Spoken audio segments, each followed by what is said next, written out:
This was the broadcast of Major General Philip Effiong on 12 January 1970, signaling a ceasefire of the now 30-month-old Nigerian civil war and the penultimate step in ending a bloody, costly conflict that had resulted in the loss of millions of lives and widespread devastation across the area formerly known as the eastern region of Nigeria.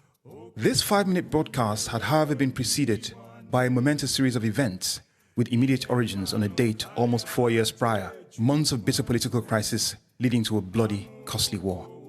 I am Ezennia Ugonabo Emeka Ikeazor, a lawyer and historian. The Nigeria-Biafra war is integral to my own life story in that I and my family were witnesses to the war. It left deep imprints on our conscious and subconscious, as well as for all others who experienced it. Understanding the whole anatomy of this war and its impact for me required a journey of rehearsal or re-examination, not just from my own perspectives, but from that of several individuals with varying experiences of the war, accounts from witnesses told honestly and without agenda, otherwise than a simple desire to tell personal stories and leave you, the viewer, to form your own opinions at the end of the day. That is our aim here. Join me on this journey as we look back at some of the most significant and tragic episodes in the life of a people, an historical chronology that traverses a mixed field of events and circumstances, with overarching clouds of tragedy in pall over incredible heroism, kindness, and charity, laying next to treachery and unimaginable cruelty. Tales of desperation and hunger, side by side with ingenuity, innovation, superhuman discipline, and forbearance. We look back at the events, but fundamentally, we feel the human experience of this conflict from many who have never spoken on record of their experiences of the war before now. These are their stories.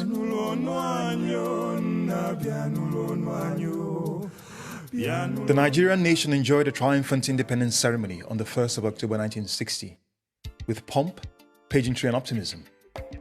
The nation was seen as the star of Africa.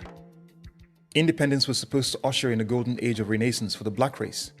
This euphoria was sadly to fade away, with looming economic problems, exemplified by a balance of trade deficit of minus £46 million by 1961, massive reduction in foreign reserves from £556 million in 1955 down to £195 million by 1962. There were allegations of graft, corruption, and inefficiency in the civil service. Worse still, in the political arena, the treason trial and conviction of the leader of the opposition, Chief Obafemi Awolowo, in 1962, ignited violence and instability in the Western region. This was followed, amongst other events, by riots in Tivland in the Northern region, as well as political crisis surrounding the 1964 federal elections, resulting in election boycott in the Eastern region, a brief political stalemate in which the president, Dr. Nnamdi Azikiwe, delayed in announcing the results of the elections and subsequent controversial rerun elections in the Western region. By December 1965, there was a thick undercurrent of unease in the Nigerian political landscape. This was soon to precipitate in dramatic fashion. On 15 January 1966, a group of middle-ranking army officers, led by Army Majors Kaduna Nzogu, Emmanuel Ifajuna, and Wale Ademoyiga, in an attempt to overthrow the government of Sir Abubakar Tafawa Balewa, Prime Minister of Nigeria, mount an operation that results in the assassination of the Prime Minister and a number of government officials, including the Premier of the Northern Region, Sir Ahmadu Bello, the Premier of the West, Chief Samuel Akintola, Minister of Finance, Chief Festus Okotiebo.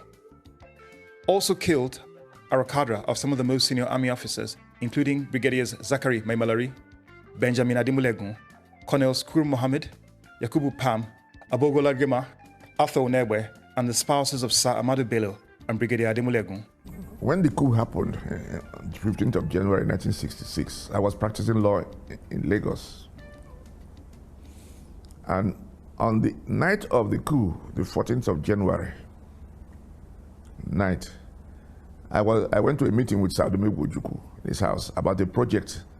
And one of the person who went with me was a colonel in the Nigerian army, late Colonel Victor Banjo. After the meeting, Colonel Banjo asked me to go with him to a party for officers who had come on a cause at the Koi Hotel. And I declined. And in the morning, I went to see Colonel Banjo in his military headquarters, then in Customs Street in Lagos. And when I got there, everything was a lot of tension around. So I went away from there, and I went to Sir Ojukwu's house in Alexander Avenue.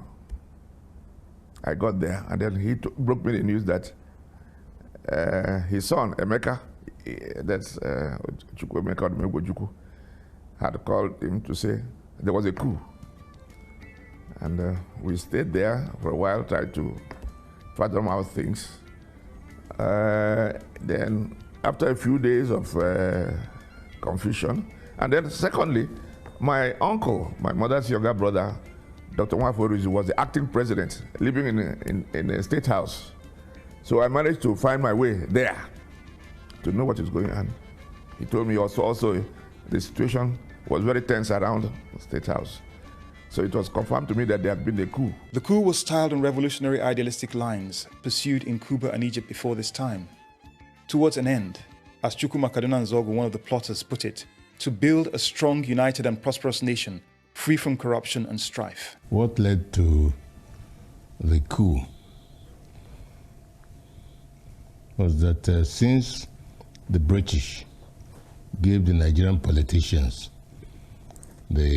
our independence, instead of doing the right things, they continued going the other way around.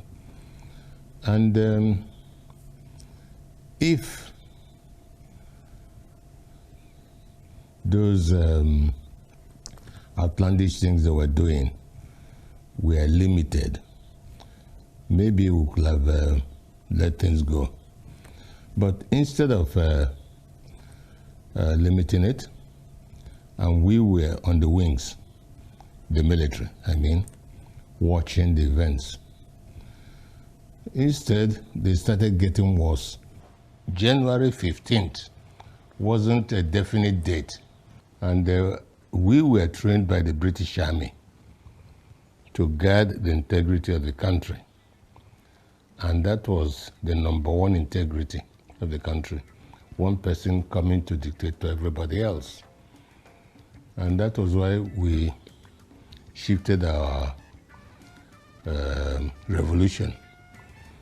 Instead of waiting to see if Nigeria was getting better, it was getting worse. Whatever idealistic aims the plotters advanced, there would be legitimate questions about the rationale for taking the lives of the casualties of the coup. There were those directly and tragically affected by their deaths, one such person being Ibrahim Pam, a lawyer and son of Lieutenant Colonel Yakubu Pam, assassinated on January 15, 1967. My father was James Yakubu Pam. He was Adjutant General of the Nigerian Army.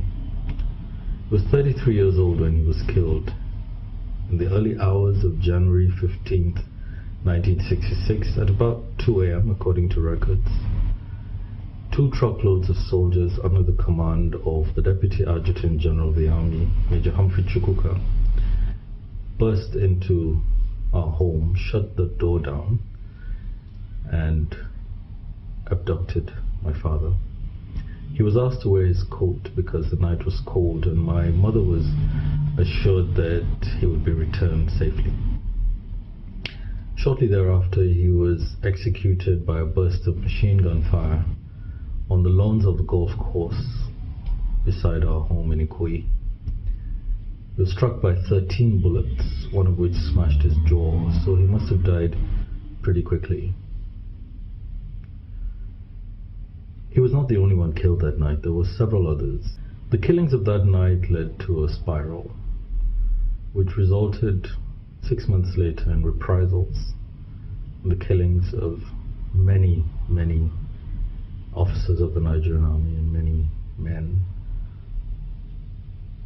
Subsequently, that led to a spiral of violence on the streets, especially in the north of Nigeria, the targeted killings of Igbos, and subsequently the Nigerian Civil War. The fledgling revolution was, however, foiled by the general officer commanding the Nigerian Army, Major General Johnson Agui Ironsi. In a twist of circumstances that remained contentious, Major General Ironsi assumed the headship of government with the consent of Dr. Abyssinia Nwafo Orizu, the President of the Senate, an acting president in the absence of the substantive Dr. Nnamdi Azikiwe, who was on an extended vacation at this time. Major General Ironsi became the head of state of the Federal Republic of Nigeria on January 16, 1966. In short, Nigeria was now under the rule of a military government. From inception, the Ironsi administration proposed a unitary government, which was put into effect on the 24th of May 1966 by the Unification Decree No. 34 of 1966. This met strong disapproval from opinion leaders in the northern region, who also complained about the perceived delay in the prosecution of the January 15 coup plotters, who by now had been accused of promoting an Igbo coup.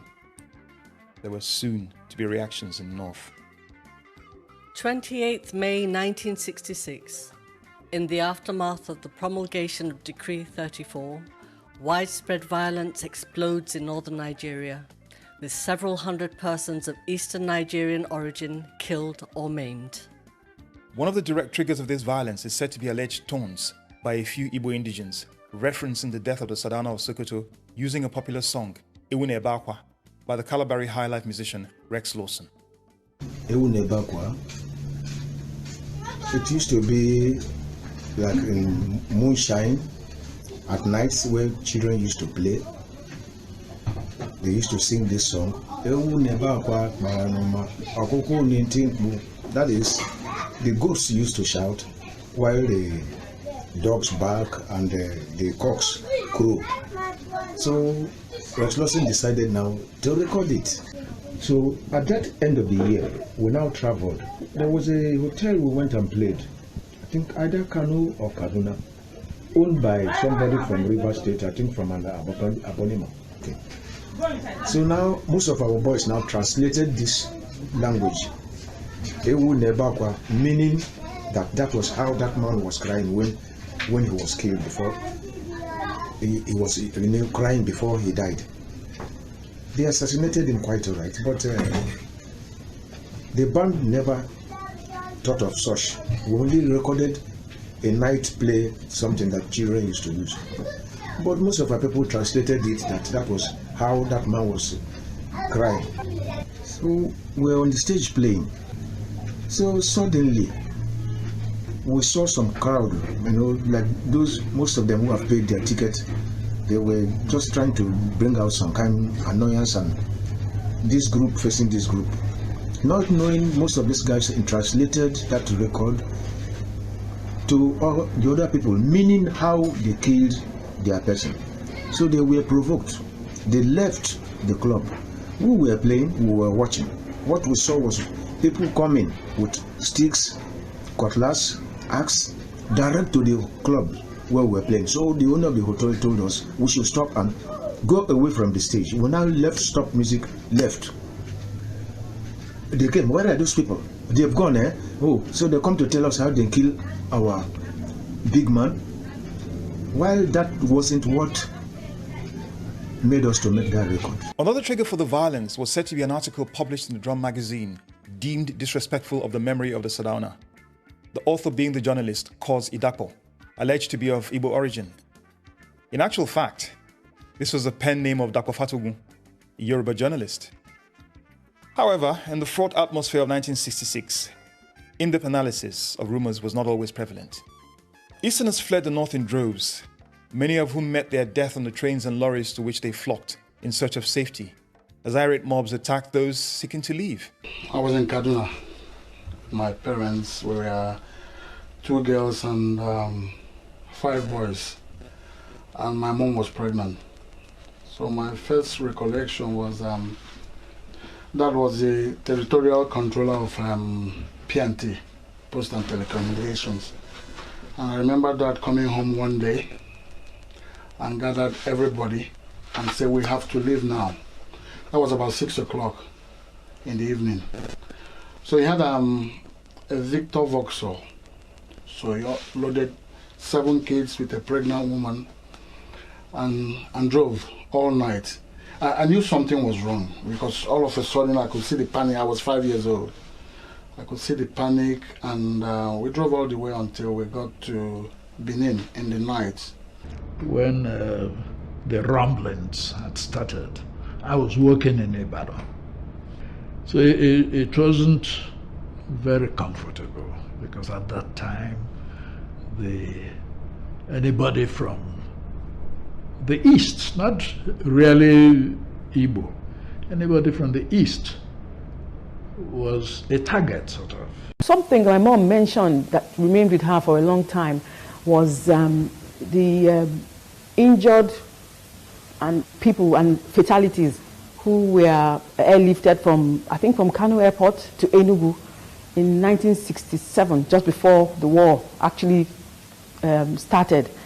Lots of pregnant women, lots of people with their ears ripped off, the fetus ripped out of their stomach and left to die. She never quite forgot seeing these people in this condition, because she was among the set of nurses who were sent to the airport to receive these individuals. Most of them did not make it, but the few that did make it, they had lost almost all parts of their bodies. She never quite stopped talking about it, in particular the pregnant women whose stomachs were ripped into two with knives in Kano. I don't quite remember the exact year, but that was the year the war actually started. And the climax for me was when 30,000 Easterners who were trying to get home from the north were knifed and killed at Kano Airport. When that happened, I felt this was not the Nigeria I knew. 29th July 1966, a mutiny led by military officers of northern origin takes place at the Abeokuta Army Barracks, and several Igbo officers are killed. The violence spreads to Lagos, especially at the Ikeja Barracks, and later to Kaduna, where several more officers are captured and killed. The coup of 1966, January 66, which led to all these developments, well, it didn't start it, but the problems in the West was given as an excuse for the coup of 1966, January 66. The young boys, young Turks, if you like, who did that coup, thought it was a simple plan, just kill a few people and Nigeria will change. But that sowed the seeds of the second coup in July, and sowed the seeds of the problems we're having today, and the imbalance of the country and so on. Major General Irunsi, who had been at Ibadan as a guest of the governor of the Western region, Colonel Adekunle Faji, was kidnapped alongside his host and eventually killed. 1st August 1966. The regime of Major General Aguiyi Ironsi is confirmed as overthrown. A 31-year-old Lieutenant Colonel, Yakubu Gowon, the most senior surviving army officer from northern Nigeria, is announced as head of state. Over 50,000 Easterners were confirmed as killed in the violence. In response, on the 2nd of August, Lieutenant Colonel Emeka Ojukwu, military governor of the Eastern region, challenged the authority of the new head of state, stating that the office of the commander-in-chief was not vacant, as Ironsi and Fajiri's bodies had not yet been found. He argued that Brigadier Babafemi Ogundipe, as the next most senior officer, ought to succeed the missing Ironsi. A political impasse now ensued. 3rd August 1966. Chief Obafemi Awolowo is released from a 4-year detention. A New York Times report reveals his release had been signed days earlier by Major General Ironsi. However, the Gowon regime finalizes this process by issuing an official pardon. 2 attempts are made at resolution of the crisis. The first is a constitutional conference convened by the federal government in August 1966 at Lagos. The Eastern Nigerian delegation fails to attend in full complement as a result of security concern. The second is a series of peace conferences convened by the military head of state of Ghana, General Ankara at Aburi, Ghana. The first holds over 2 days from the 4th to the 5th of January 1967 and results in an agreement in principle for a strong federated structure for Nigeria with substantial regional powers. While both parties hailed the event as a success immediately afterwards, the Nigerian government reviewed its position on the terms agreed after consultation with senior civil servants, and the tensions re-emerged. As this crisis rose to a flashpoint, was that I wished that the problems we had in those days were being handled by politicians. They would have found a way of pulling away from the brink. We saw we were oppressed because of all the things that were done at Aburi, Ghana, by our leader, Ojukwu, and Gowon, the leader of Nigerians. And then these things were reported in papers. We saw that each time a man considered everything humanly possible, then Gowon would accept there. On coming back to Nigeria, the advisors would say, no, go on with killing. Said, okay, if it comes to killing, there's no point remaining alive and taking insults from people who haven't offended. The federal government announces the death of Major General Ironsi and Colonel Adekunle Fajii on the 13th of January 1967, 6 months after their assassination. Both are buried a week after on the 20th of January 1967. On 17th March, the federal government announces the enactment of a decree providing for substantial regional autonomy, however retaining the central government's right to impose a state of emergency. This is rejected by the East as vague and resembling the scenario deployed in the Western region in the First Republic. On the 31st of March 1967, the Eastern Region government ceases remittance of revenue generated in the region to the central government. On the 1st of April 1967, the federal government and the Eastern Region begin mass recruitment into the army.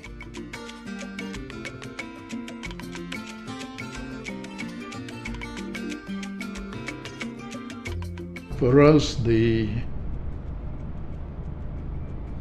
thing to do was merely discuss. And I was working in radio and television, and I tried to use that facility to see what could be salvaged of what was Nigeria, because we totally believed that our Nigerianness was being lost. In fact, things got so bad that people like me decided to go into the military. Oh yes. On the 19th of April, the Eastern Region government takes over all federal government establishments in the region, such as the police, ports authority, railroads, post and telegraph, broadcasting, coal mining, and shipping. The federal government responds with the effective economic blockade of the East after a meeting of the Supreme Military Council on the 22nd of April. A delegation led by Chief Obafemi Awolowo visited Biafra to seek a resolution. This was unsuccessful. Also, at a meeting of the Western Assembly of Elders at Ibadan on the 1st of May 1967, Awolowo declared that if the East was allowed to secede, then the West would follow suit. He laid down a 4-point set of suggestions, which were A, that a peaceful solution should be sought at all costs to keep the East within the Federation. B, that if war against the East became inevitable, it must be agreed by all the remaining regions of the Federation. C, that the federal government should not automatically create a cross-Oil River state enforced by the use of force in response to a resolution for secession by the East, that there be a plebiscite before any such action. He disagreed with Ojukwu's demand for separate monetary systems for the regions, but agreed with the maintenance of a separate military infrastructure with personnel indigenous to each region. The last week of the month of May 1967 was to prove the most crucial in this crisis. 26th May 1967. The Eastern Region Consultative Assembly begins a two-day meeting to consider the region's future. A proposal for the secession of the region is considered. At the conclusion of the meeting on 27th May, the secession of the region from the Federal Republic of Nigeria is unanimously passed. Your meeting today is very crucial. The East is at the crossroads. Since our last meeting, everything possible has been done by the enemies of the East to escalate the crisis in an attempt to bring about the collapse of this region. They have failed and will continue to fail.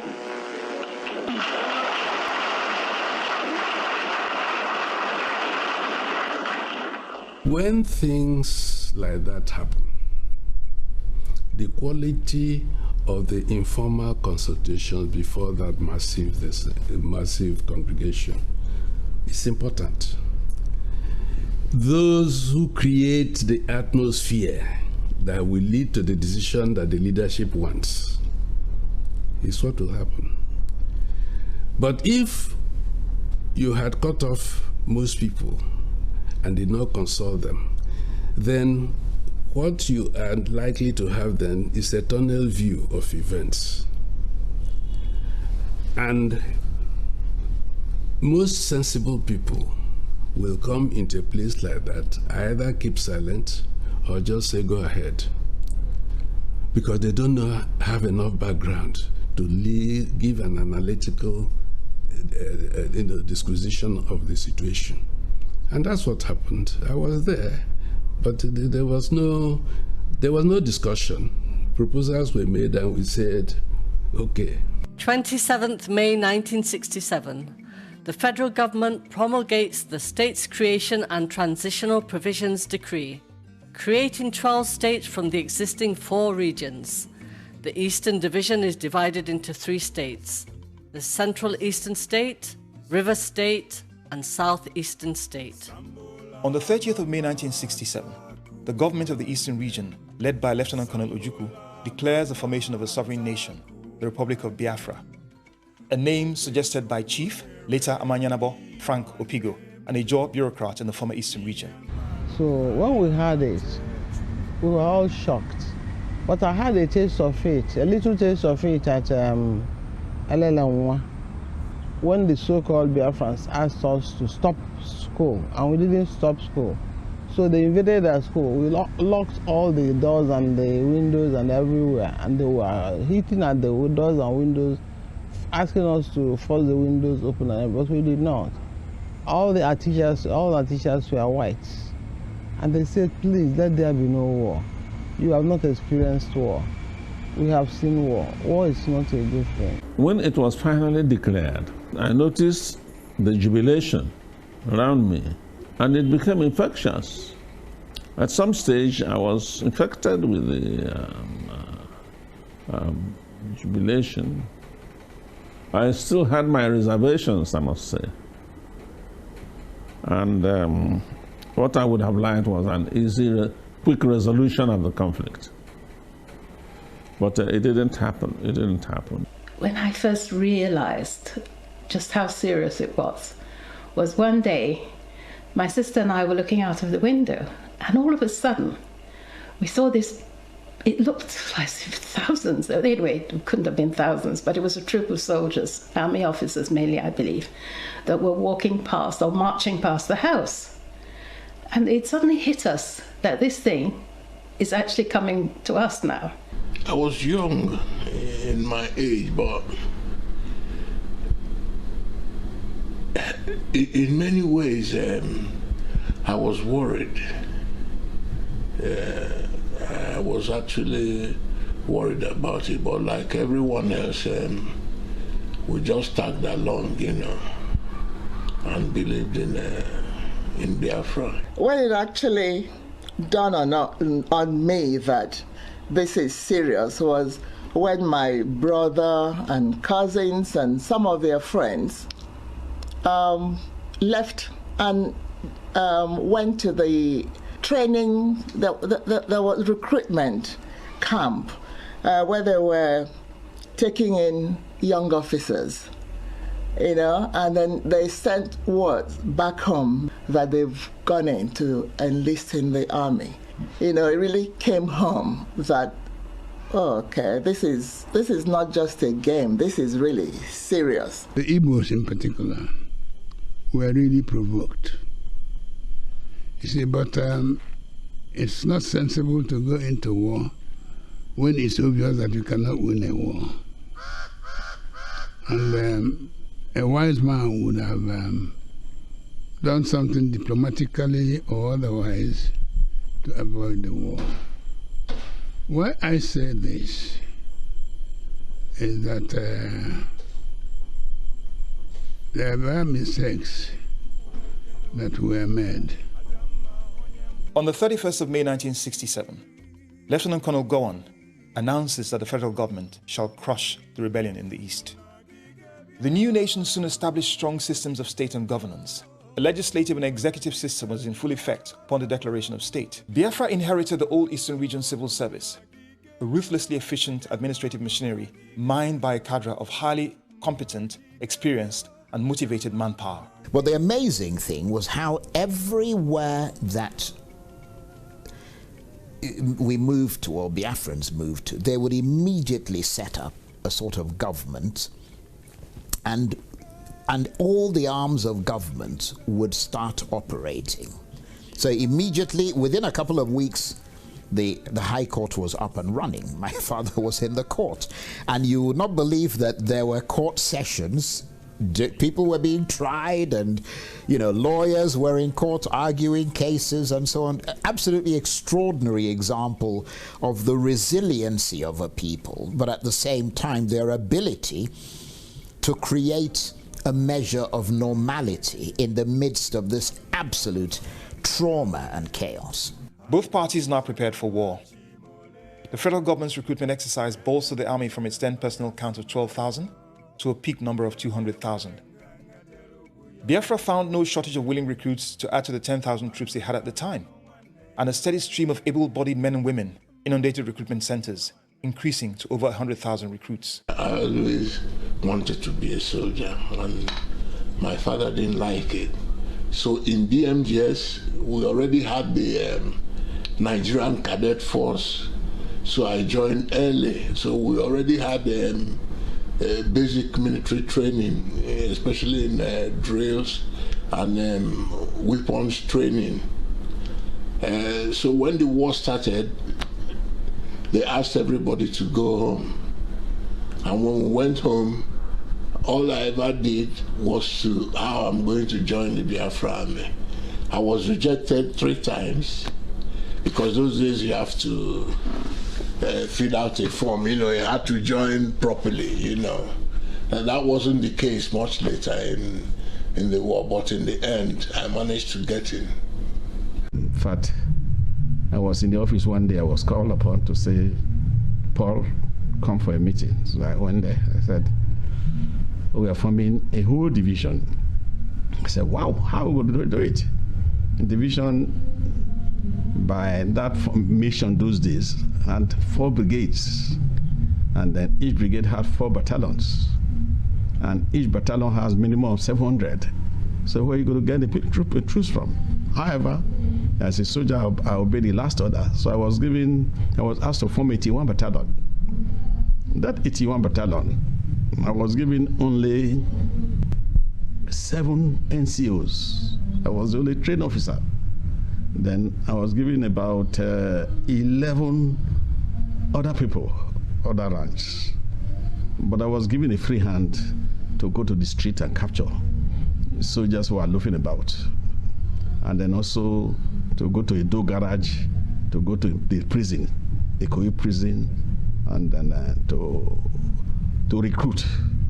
And then I think those people who were on the dying list and very long, they were happy to join the army. My very good friend in Enugu joined the army when we were in Enugu. And we thought the war was like a James Bond film. You go there, you shoot, you're killed, you come back tomorrow and fight again. So we even wanted to enlist and fight. For us, it was fun, but we were too little. So each time we went for selection, they would use their belt and chase all of us away. One of my friends sneaked through boys' company that we were in, into militia, and then regular army. And the day he came back in uniform, we were all crying, look at our mates. We should be there. He was carrying his rifle and this. Professor Lab told me, you want to go back to Nigeria, they will waste you. They don't know the power of intellect you possess. They will waste you there. I said, no, I must enter Biafra. I must join them in fighting. The last place we were, my group was in Owerre prison. Then after a few months, we were all taken back to Enugu, where Ojukwu was the governor of Eastern region.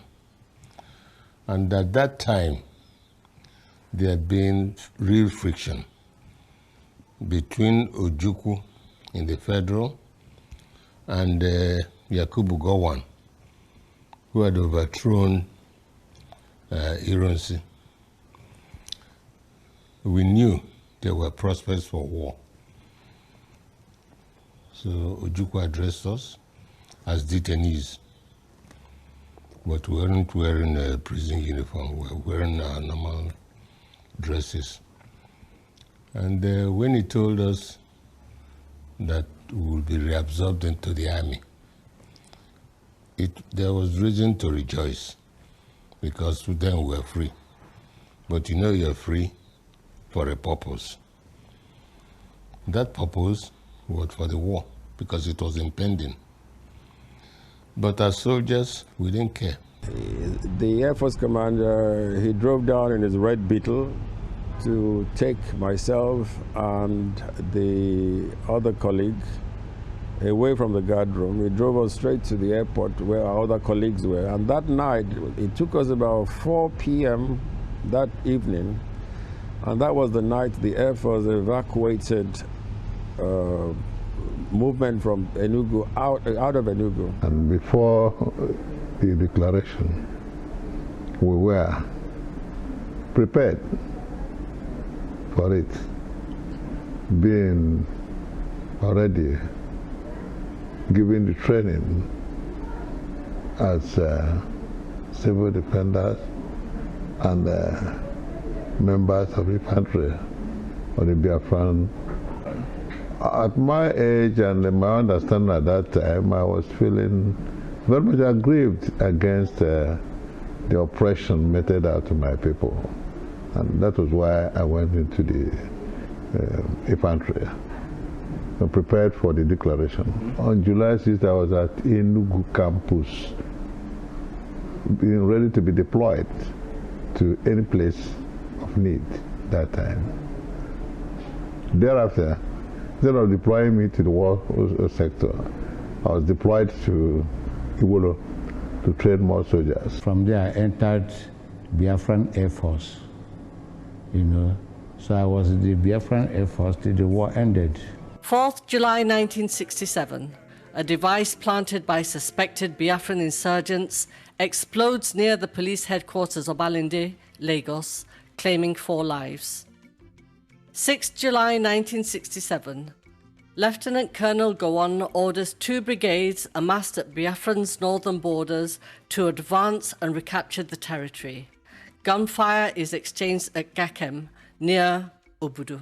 People were so pumped up about it, You must have heard stories of people who came to Nsukka when Nsukka was going to fall.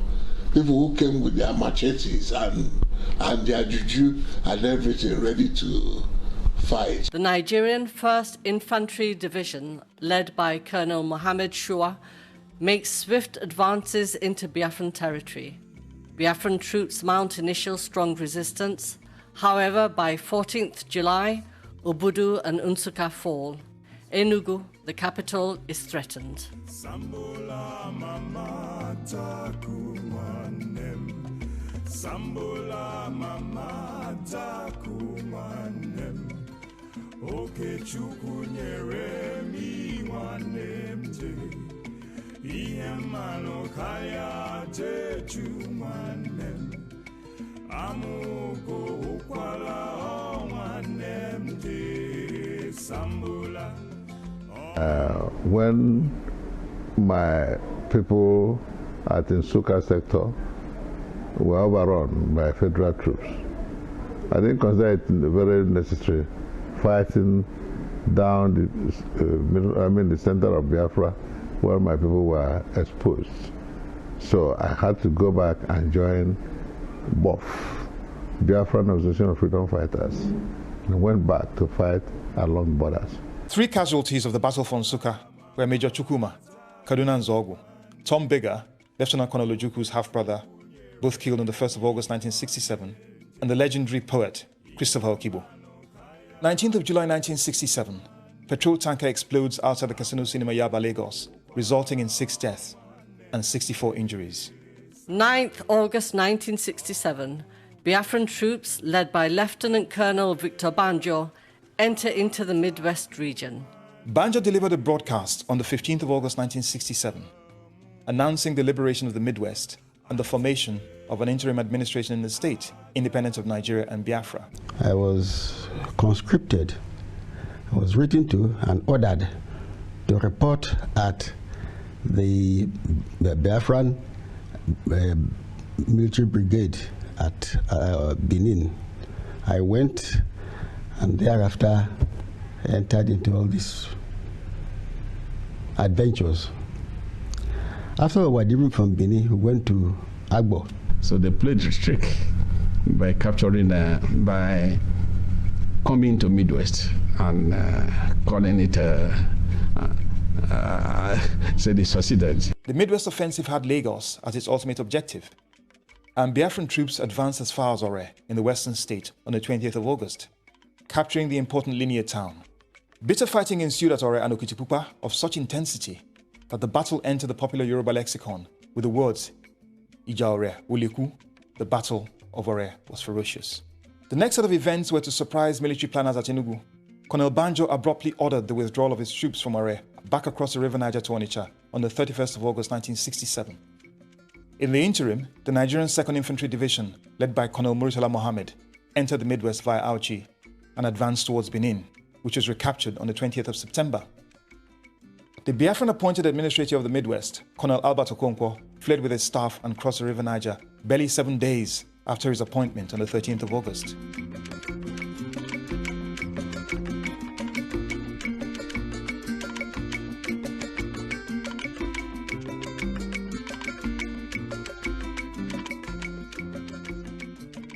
My brigade happened to be the rear, okay, reserve of the division, 2 division. And then later on, when Lekot was wounded at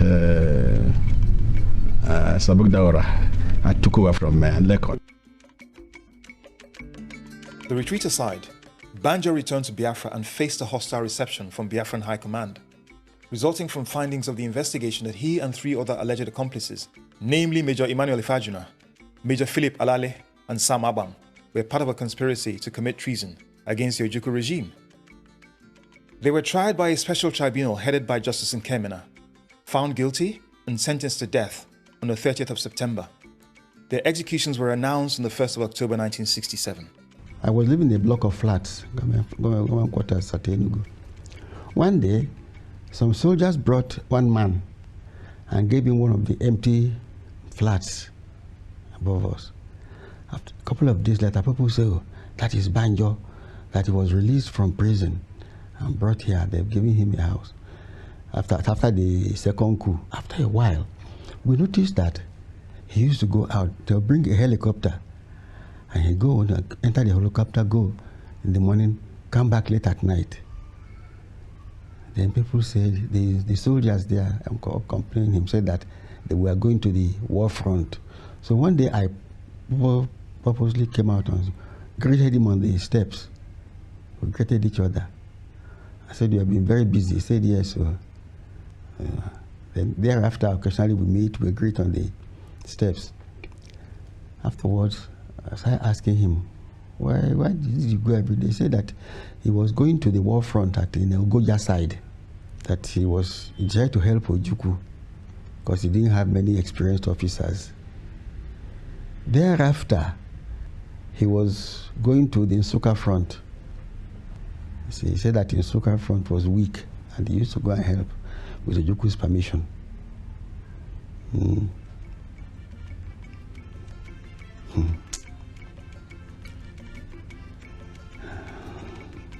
On the 5th of October 1967, Enugu falls.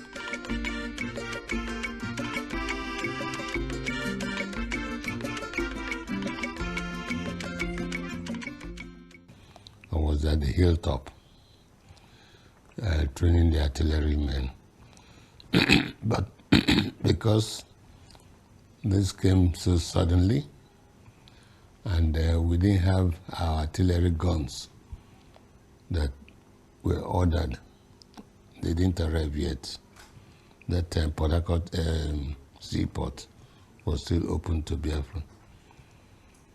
So it was decided that we will revert to the infantry, pick up small arms, and we went to Nsukka front to fight as infantry. So it was at Nsukka front in Enugu Ezike, Obulafo, and those areas that I sustained my wound. And when I got this injury, I was hospitalized. And while in hospital, Park Lane Hospital, I was following the war. And so when Enugu was sacked, that is, we lost Enugu, I was moved as a patient from Enugu down to Okigbo. I spent about 2 nights in the military intelligence office. Then I was made to make a statement to account for my movement from when I returned from Germany till that particular time. Now, in between that period, while waiting for Enugu to set up, some of my colleagues were at the Benin Air Base, and I had gone to visit them. Now, typical military intelligence way of working, I was accused of going to spy on the people in Benin so I can come and report to the people in Biafra. And I said, no, that was not the idea, but you know, with the military intelligence, that's the way they work. Anyway, from there I was now transferred from the military intelligence office to the 2nd Battalion Guard Room, where I spent 6 months. And by that time the war started. And I was in detention when the war started.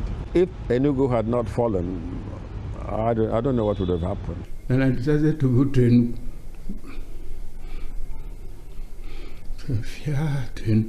Enugu. When I got and disembarked, that was when they were shelling Enugu. Just I entered the flat when a friend, Chalu Dezwe, said I should come and join them in that block of flat. When they had dropped my suitcase and see people running everywhere. Well, let me say this, yes. It was a terrible thing that when we were at Enugu now, my experience, first of all, they declared war, and by the time, some 2 weeks after that, I hear they were shelling Nsukka, where they have the university, and people were running. And another week, Then they started shelling Enugu.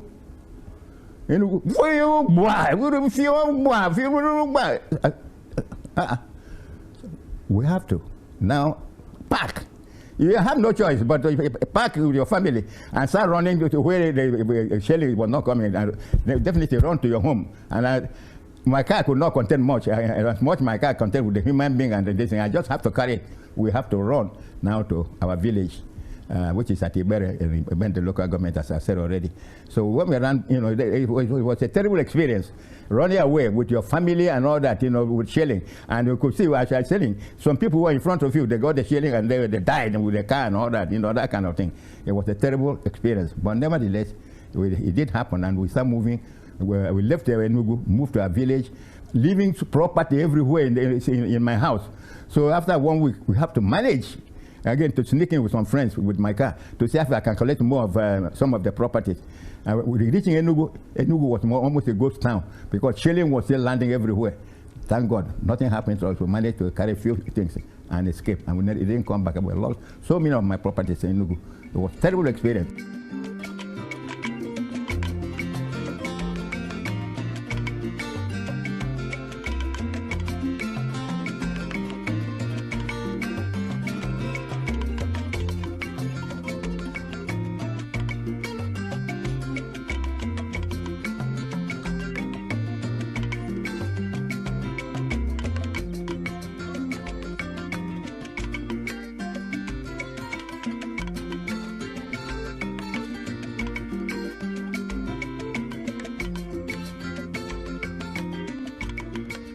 6th October 1967, Umuahia replaces Enugu as the Biafran capital. I was not in Enugu, but I was part of the 10 Battalion logistic moving stuff from Enugu, from our unit, to relocate to other places through Okunano, Ogo, and Ihube, you know.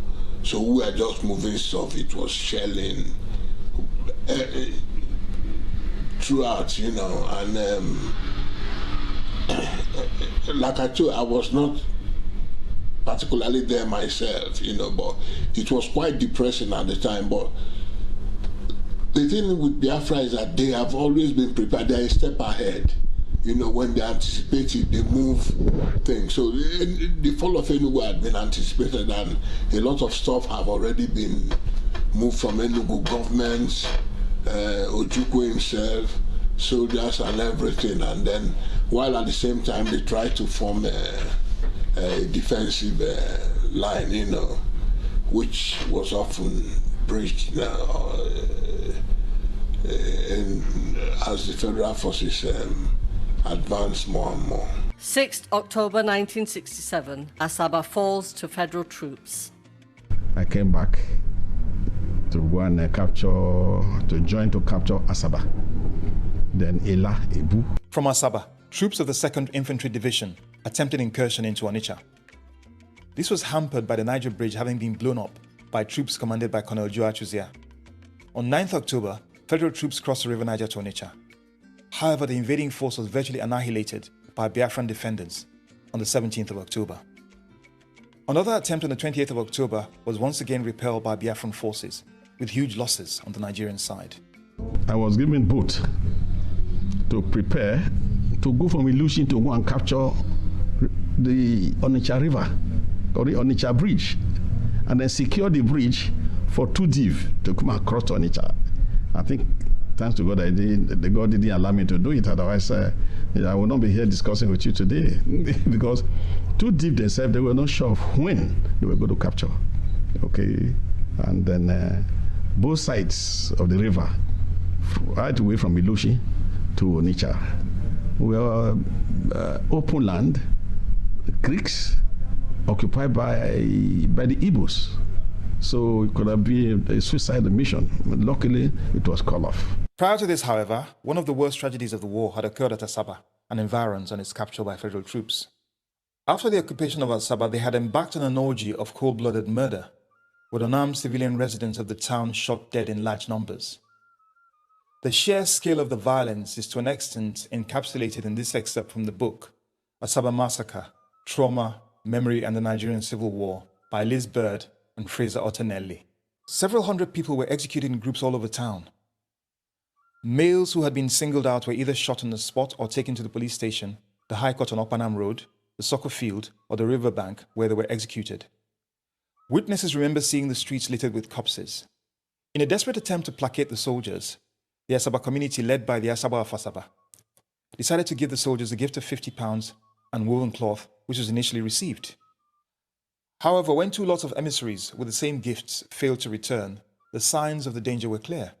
In deeper desperation, the community decided to gather on October 7th in a reception for the federal troops on some show of solidarity. On the appointed day, almost 4,000 residents of Asaba gathered in the town centre for the reception. However, hundreds of them were shot dead, firstly with rifles, then with machine guns. The killings continued for several days.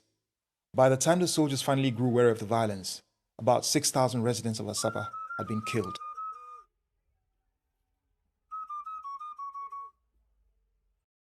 In fact, what happened in Asaba was unfortunate. I call it a repeat of the Trojan affair, okay, where the Trojans, they were given a gift, okay. Asaba people did everything to prevent the Biafrans, who regarded Asaba as a home, from forming a nuisance in Asaba. They managed to cajole them to leave. After 3 days, they came back. And by then, Nigerian government, Nigerian troops have occupied. And then what we call war hysteria. You know, our men that are being in war front, that have been fighting, they become, hysteria is sort of madness. Okay, they become a little bit of, they have now cultivated a little bit of madness. And then Murtala Mohammed, who was at GOC, was at Tumunide, said, all right, bring all the mail to Ross in Tumunide. Okay, male, female, first of all, male. There were highly personal accounts of this tragedy also. Part of the first set of killings they had was in that on the 5th and the 6th. And the 6th, they killed 2 of my cousins with their friends in our family house in Omonko, in Asaba here, you know. At that time, I dropped my, what I was carrying. I got up and saw Murtala Mohammed in a black car. They slowed down. They were polite. Madam, what is wrong? I said, they've taken my husband and the brother. I said, don't worry, nothing will happen to them. Don't worry, don't mind. That gave me the courage to go home. But on getting home, I saw my mother-in-law and everybody sitting there. I said, I had to go back. That getting back, that's when they were picking people to kill. Not women, no, men were picking to kill until we got to the police station. At that time, my husband and the brother had been killed, one on top of the other. I can't tell you I saw them being killed, but they had been shot. A few minutes after, I held the soldier I saw them. The next thing he did was to hit me in the chest with the both of the gun. My people were around, so a lot of people came. They brought a lot of people from here and there in the village. They were telling me, don't go, don't try it, don't leave them, leave them. So I went back home. I went home to tell them that Eddie and Diokwa had been killed. The Anyoma people are the ones who bore the greater brunt of the Civil War. The Anyoma people lived in the bush, in their own bush, and every day or every other day there would be an attack from federal troops who literally owned the towns. Some of the older people refused to run into the bush. One such was my grandfather.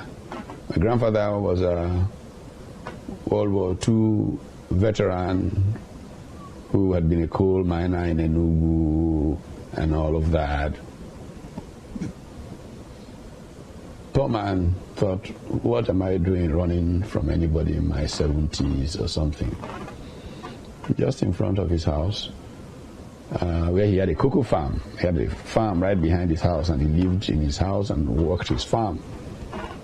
Some young soldier just came and shot him for exercise and killed him. After the mass killings, there was house to house. There were house to house killings after the mass killings, because, you know, I escaped the mass killings because I went back to the cable points of going uptown with the rest of the crowd. The next day, because my father didn't come back that day, didn't come back home that day, and because he had put back the battery in his car and drove. My paternal grandmother was telling us this, put back the battery in his car and entertained the officer or whoever, you know, who knew in the crowd, in the station, that he took back home. They had some entertainment with White Horse whiskey. My grandmother was telling me that. And the one they didn't finish, they took along, and my father put the battery in his car back and drove them back to wherever. But that was the last anybody saw of my dad. We were looking at the women dig a grave for Okigbo. Okigbo was a tall man, a big man. The grave was a very shallow one, because how far can they dig? But we could see where he was shot. At the time we were running away in the night, I couldn't imagine. I was just seeing a heap of human beings. So the body started rotting the next day.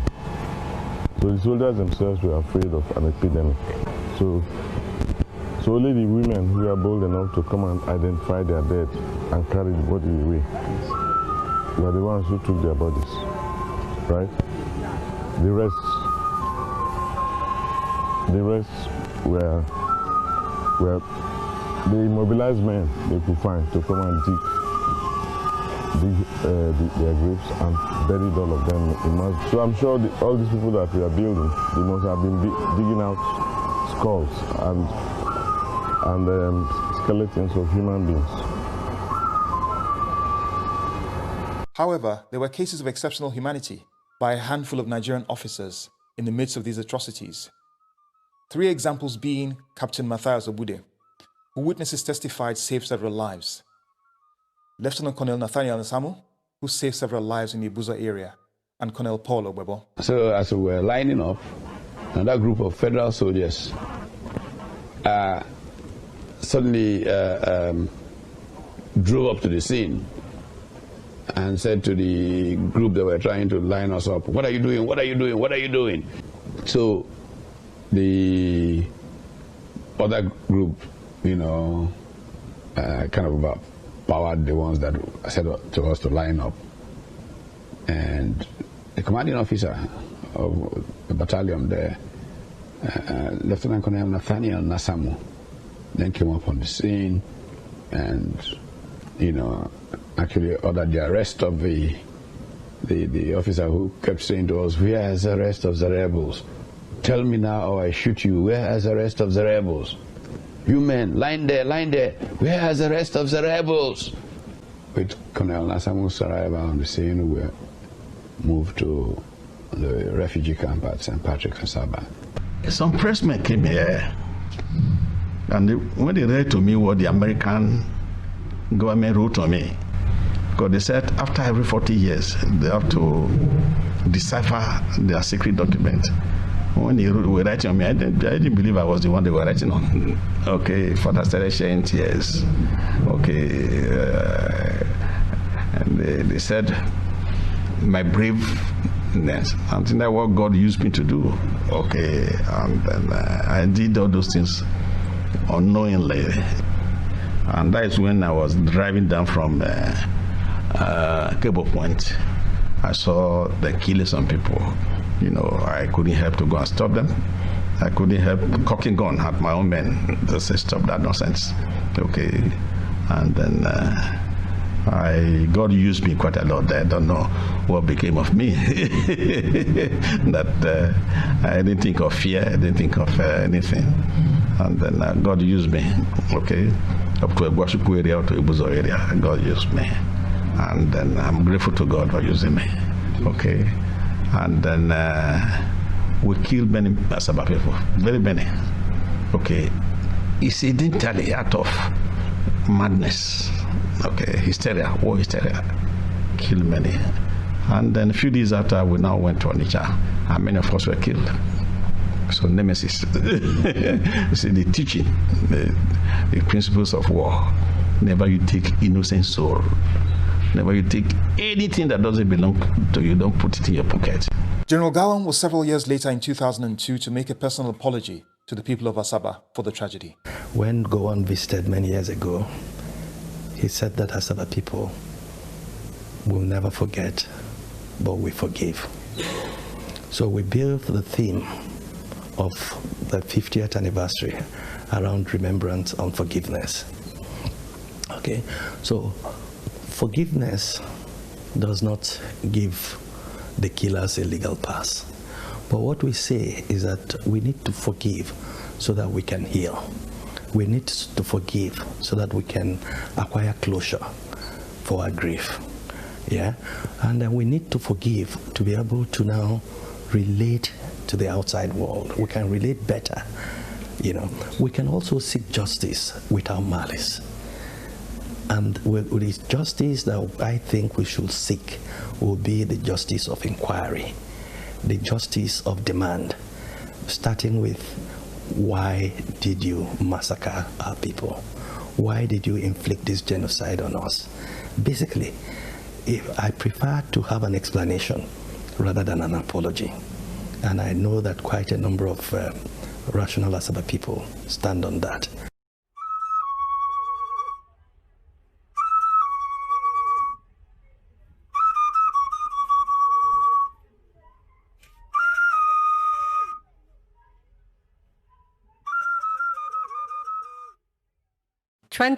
October 1967, Ukpabi Asika, a lecturer in political science at the University of Ibadan, is appointed administrator of the liberated areas of the East Central State.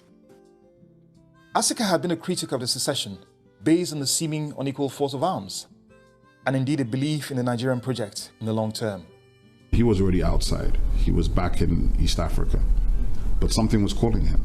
So he wrote a letter to Ibadan and asked the Vice Chancellor whether he still had a job. I think the Vice Chancellor thought he was mad because most of the Igbo lecturers had taken off for Nsukka. But you know, my father being a man of, I don't know, self-confidence, but I don't know what it was based on because he didn't have any resources, security or anything. So they said, yes, you have a job. So he took off end of July, 67 from Nairobi on Lusaka back to Lagos to Ibadan and resumed work. From that time through till the time my father's appointed, General Gowon had put out the word looking for candidates who might be crazy enough to take up the appointment. And then Colonel Obasanjo, or Lieutenant Colonel Obasanjo, had also put out, word for him. And late Professor Adebayo Adedeji, who later ended up at the United Nations and was an eminent professor of history at Ibadan, told Obasanjo that, well, there's this crazy Igbo guy in the university who just came back from East Africa, and he's a Nigerian, he really believes in Nigeria, and I think you should have a chat with him. So Obasanjo was like, there's an Igbo guy still in the university in Nigeria, in Ibadan, so I have to beat him. Just even the fact he's still around means something.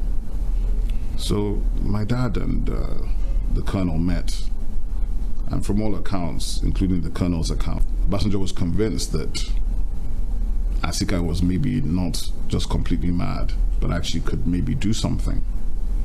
And eventually, contacted Gowon and said, look, I have somebody I'd like to bring. Gowon said, go ahead. My father's main recollection of that meeting, and also the way General Gowon, to be fair, tells the story, was basically of General Gowon trying to convince him not to take the job. Gowon told him at least 10 times, said, listen, I don't even know that it's fair to ask you to take this job. You say you have a wife, all your family is behind enemy lines, so to speak, in terms of this thing. But of course, all that language started to change, by the way, once my father came on board, because I think he was very instrumental in it not being seen as a war on the government side, more as a police action and trying to change some of the tone. But my dad was adamant that, listen, if you guys are saying there's an opportunity to help and you will be sincere and give me support in terms of rehabilitation and resources, I'm ready to accept the job today. And Gowon insisted, no, you must go back, speak to your wife, and possibly speak to your family or anybody who can also counsel you before you accept or say no or say yes. My father says to him that, well, my wife supports Biafra, so at this point in time she's not going to accept what I'm saying.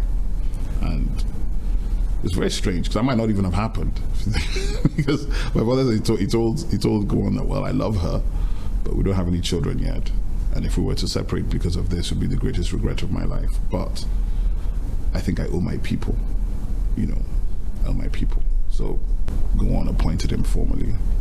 As the war progressed into 1968, Biafra faced severe difficulties in spite of the gallantry of its combatants, and territories were progressively lost with huge casualties. 19th February 1968, Awka falls. 21st March 1968, Jamestown and Oron also fall. 22nd March 1968, Onicha finally falls to the 2nd Infantry Division. 2 days later, on the 24th of March, an attempt by Biafran troops to retake Onicha, codenamed Operation Hiroshima, failed, resulting in the loss of hundreds of Biafran troops. Onicha, December 1968, Operation Hiroshima, everybody. Nobody knew where we were going until we got there. And as we were going, we passed my own town. As soon as we passed my town, I knew where we were headed for. And what's your town? Ozublo. Then we stopped at Oba. Onitsha Strike Force, Calabar Strike Force, Abakaliki Strike Force, at the Merchants of Light. For 4 days, we shelled them. 4 days shelling, 5 days shelling non-stop. But they were clever. They set up a very nice trap. It was a disaster, just to tell you. It was the initial success by Onitsha Strike Force, and then we went in Ahoda Strike Force. Calabar, from Ahoda I went again to Calabar Strike Force, and then we moved in. That's where my boss Bonnie Otundu was killed, so I had to take over from there. And all we had to do was just get the hell out of there because we were entrapped like in a horseshoe formation, so it just caught right behind our back, So we had to fight our way back. But I knew the area backwards. I knew that area backward because that's my area, that's where I grew up, My brother's battalion, we are moving into Onicha to defend Onicha. And it was a very strange thing because he was actually, I can't remember how far in, but probably a few months into going to Onicha, he sustained an injury. And it was interesting that the people who actually shot him were in our house in Awada, where we moved from, because it was a 3-story building with a flat rooftop. So it made a good lookout point for the Nigerian soldiers.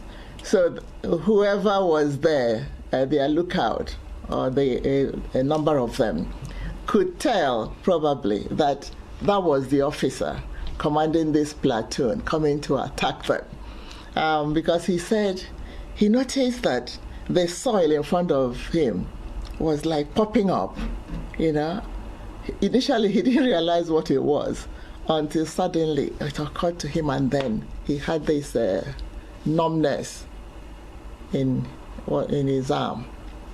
And he said he started rolling. He knew they were targeting him, started rolling. And as he was rolling, the bullets were still coming. But luckily, it was just that one hit on his arm. Then he rolled into the back of a tree, and then he was taken out. This setback was, however, a prelude to one of Biafra's greatest victories in the war. On the 31st of March 1968, federal troops of the 2nd Infantry Division, traveling in a long convoy of men and equipment, were ambushed by Biafran forces in the town of Abagana. A grenade lobbed into the convoy detonated a fuel tanker, causing a huge explosion which decimated the convoy and caused the survivors to disperse in retreat. April 1968.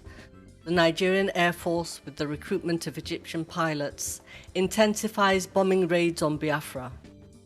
Owerre, 21st April, 64 civilian casualties. A church at Aba, 22nd April, 60 civilian casualties. Aba Market, 23rd April, over 75 civilian casualties. Umuahia, 25th April, 100 civilian casualties. So I was brought to Aba, and a week later I collapsed in Aba Market and was unconscious for 6 days. So I was there in hospital while there were some of the worst air raids, and they were bringing people past the window of the hospital. That's where I was lying. Lorry loads of people, you know, in terrible pain and agony. And I remember one person being brought back on a stretcher, and then a few minutes later one of the people who'd been carrying the stretcher came back, and he squeezed out the pillow full of blood on just outside my window. And I thought, I don't need this bed. There are people who need the bed more than I do.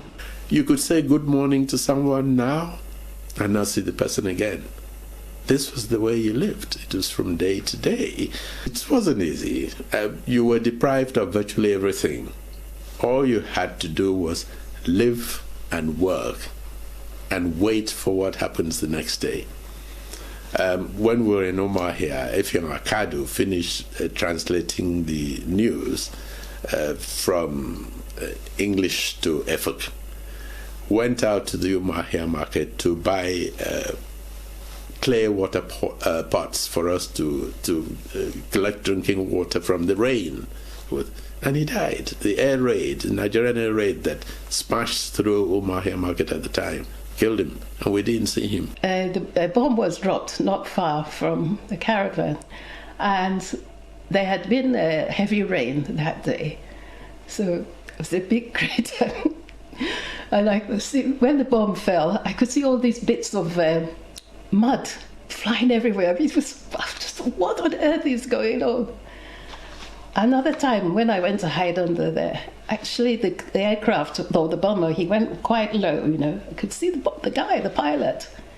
And this particular person looked like an Egyptian, because, you know, we had the federal troops had Egyptian bombers.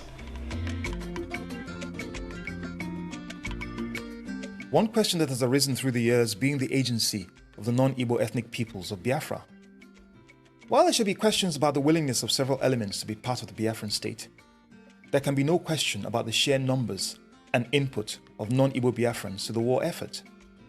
They had equally suffered in the pogroms of 1966, and most had fled to the east for safety. They fought and shed blood on the battlefields, worked tirelessly in the administration, media, and indeed in the defense industries. Did you ever feel a sense of less favorable treatment? No, I did not. Neither did any of us. And as I've mentioned these names, Okokondem was worshipped and adored everywhere he went in Biafra, because his broadcasts were not only heard abroad, they were heard by Biafrans, and people would rush for the news talks and so on. I got the bulk of my friends are the names I've mentioned. Tony Ibe, Peter Edochie, Mwarasika were my close friends. And then I worked with Tony Ojelo. Ukonu was there as one of our seniors. Okotiebo was there as one of our seniors, and a lot of others. You didn't have that feeling. It may have happened in the crowds that we didn't mix with, but you didn't have that feeling. Some people concluded that my father perhaps decided to support Biafra because his wife was Igbo, my mother. But actually, I don't think that was the reason. The fact is, I remember my father telling me that when they were massacring Southerners in northern Nigeria, during all that turmoil that predated the war, or rather, during all that turmoil that preceded the war, they didn't really differentiate between an Ogoni man and an Igbo man, Alabari man and an Igbo man. That as far as they were concerned, up there, everybody from that general part of the country was pretty much an Igbo. And I remember my father also being very badly affected emotionally by what he saw as the random wanton slaughter of Igbos in the north, so to speak. I think I remember him saying, I was of course very young at the time, but I remember him saying that you would open a train door in Port Harcourt and dead bodies would fall out coming from the north. You know, they were slaughtering them in the north and piling their bodies onto trains and sending them back home. So he was motivated by a sense of outrage about the murders. He was motivated by a sense of justice. He was motivated by a belief that really, regionally, there probably wasn't, we shouldn't nitpick too much about who was which tribe. We all came from the same general area. I think he felt we all came from the same general area, as well as believing that we were perceived by outsiders as all being roughly the same.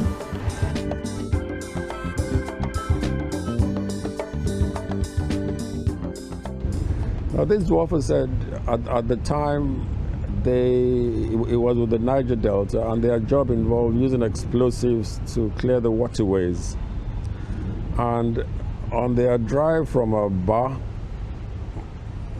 to Port Harcourt, at a checkpoint, they found explosives in their vehicle. And of course, the security agents, when they added 1 + 1, they said, well, these explosives, you want to use it to kill Ojukwu, isn't it? So you can imagine they understand it. Now, if this had not been people from the minority area, whether it would have been the same interpretation, I do not know. But this only goes to show you, you know. So whether there was trust among people who were not from the Igbo heartland, I cannot really say.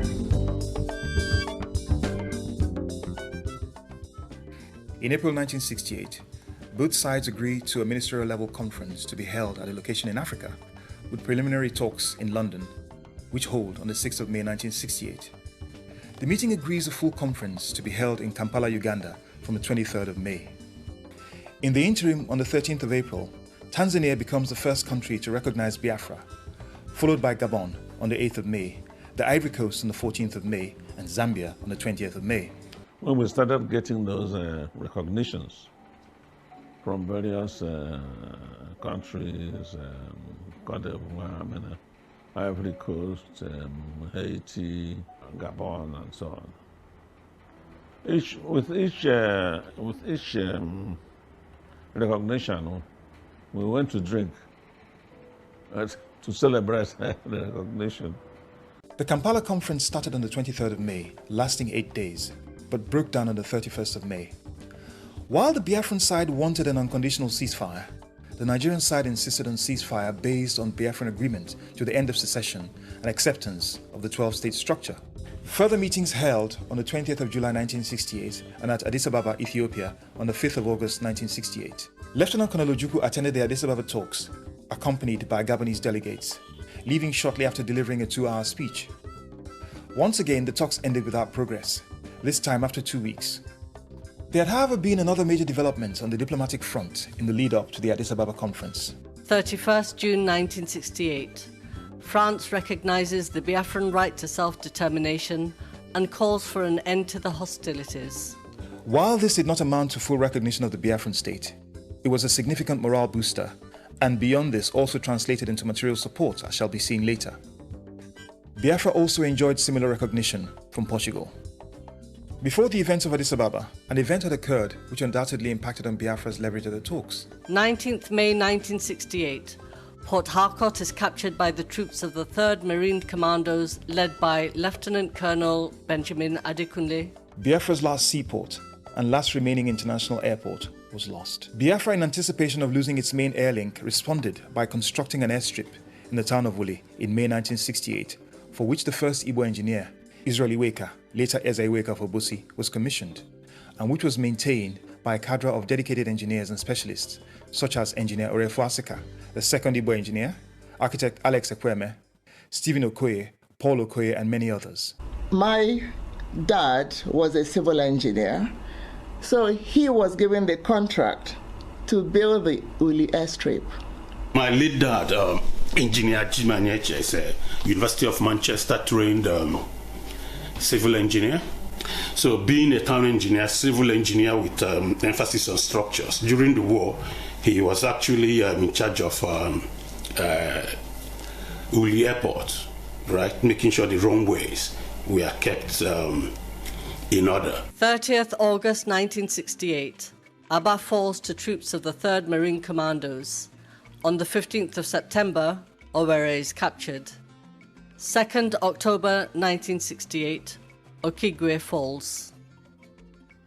In the battle for Okigbo, federal forces killed 4 European aid workers, namely Albert and Marjorie Savory, representatives of the Church Missionary Society, as well as Dr. Dragan Herzog and Robert Carrison, both Red Cross representatives. For my family, this was personal. Reverend and Mrs. Savory were friends of my grandfather, Eugene Keazor, and they had in fact promised him that they would take myself and my siblings out of Biafra to the United Kingdom where he lived. When my grandfather received the news of their deaths, his immediate assumption had been that we had also been killed in the same incident, and he suffered a massive stroke, an ailment which caused his death a few years after.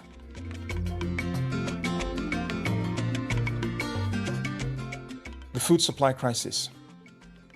The war raged and casualties mounted not just from the direct causes of the war, but from the severe food shortage that devastated what was left of Biafran territory. The economic blockade from 1967 resulted in a dearth of imported food. The disruption to food production by the war was also at the core of the Biafran food crisis. The main planting season for cassava and yams was within the period at which the dramatic early losses of territory occurred, namely August to November 1967. Hence, the impact of the dislocation of the farming cycle began to be felt during the harvest period, June to September 1968. Eastern Nigerian economy, started up as an agro-based one and before the industrialization. But then the war crippled all those industries I've mentioned. And when all those industries I've mentioned were crippled, then you found out that this economy that was described as the fastest growing stopped growing. It wasn't even in a recession. It wasn't even in this recession. It went down. And that was what, you can think about, because when you look at the agricultural regions of the eastern region then, most of the areas where major food crops and plantation were taking place were in the northern flanks of the eastern region. And these were the first place the war started. Ogoja region, Gakem, all those places, Utoka, Abakaliki, all those places, that's where the war started. And they were also the first places to fall to the Nigerian troops. And as they fell, more and more people keep moving down. I have to let you know also that the eastern region has the highest population density anywhere in West Africa. And with that population density, it means that you have far more people living within a confined space. And now that they are no more going to farm, the industries are already stopped working because of the activities of the war, and because there are a lot of what they call win the war effort. A lot of people were being conscripted into the army, young people who would have been in the farms or who would have been in the factories or who would have been doing one or two or commercial activity or that were conscripted into the war effort. So nobody was tending to the farms. The crisis had been foreseen as early as 21st November 1967 by the Danish church charity Dan Church Aid and Norwegian Church Relief, who had been present in the territory long before the war started. Also, the Catholic charity Caritas was actively involved at this stage. Thus, Catholic and Protestant church agencies began in 1968 to organize food relief from Lisbon, Portugal to Biafra, landing at Port Harcourt. The International Committee of the Red Cross ICRC was also actively involved in the relief effort. After the fall of Port Harcourt, airlifts were transferred to Uli, and it soon became one of the busiest airstrips in Africa. The first flight from Lisbon to Uli landed on May 21, 1968.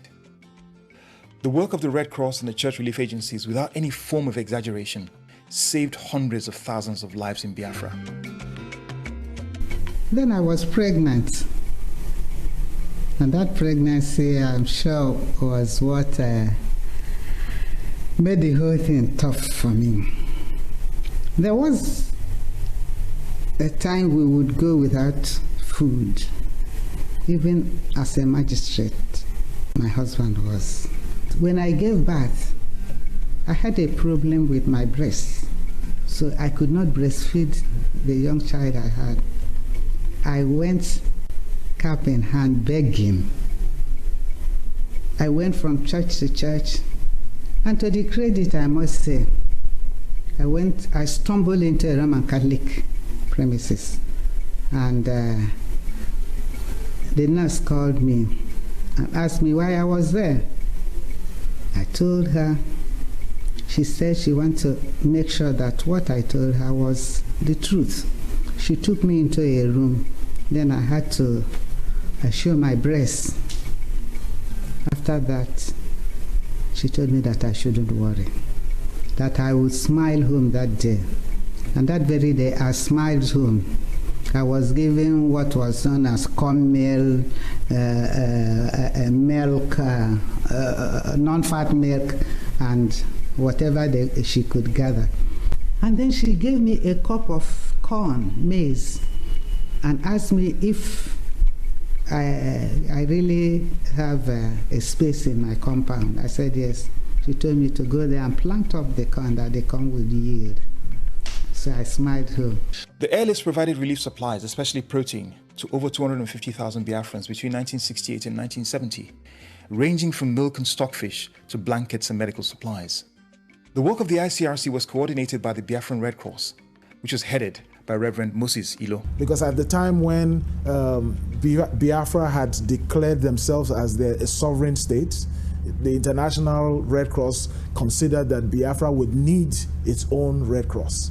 Now, at that time, who best can be the head of Biafran Red Cross other than Ilo? Ilo had traveled far and wide. He knew all the guys there. He had developed relationships with them. He had built up a certain skill set, you know. So he was the one by default. So Biafran, the International Red Cross, had appointed Ilo as the head of the Biafran Red Cross.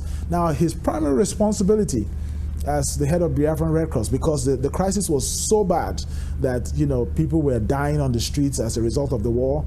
There were lots of children who were kwashoko driven, you know, dying as a matter of hunger, malnutrition, sick children, you know. So his principal assignments as the head of Biafran Red Cross was to, through donor agencies, and this is local and international, raise funding to aid, you know, what was going on in Biafra at the time. There was a sharp rise in infant mortality due to severe malnutrition. At refugee camps and villages all across Biafra, the Red Cross and other medical personnel began to note the increase in the protein deficiency disease, kwashiorkor, with symptoms including severe abdominal and feet swelling, severe emaciation, and hair thinning. At the peak of the famine, between September 1968 and February 1969, estimates of the daily mortality rate varied between 350 to 1,500 deaths per day, or an estimated 3 million per annum.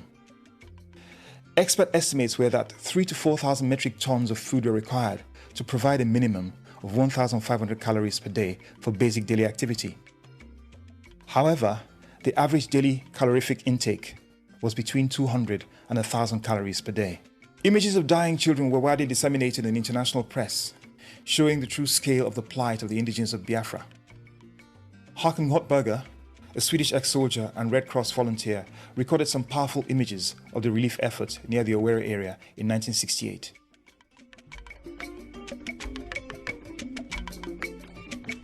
Biafra had started the war with less than 400 rifles. Its inventory was bolstered in the early stages of the war by black market purchases, many through some exploitative and dubious channels, as well as by weapons regularly captured from Nigerian troops. Thus that Colonel Conrad Nwawo once described Nigeria as Biafra's quartermaster. However, this did not address the imbalance.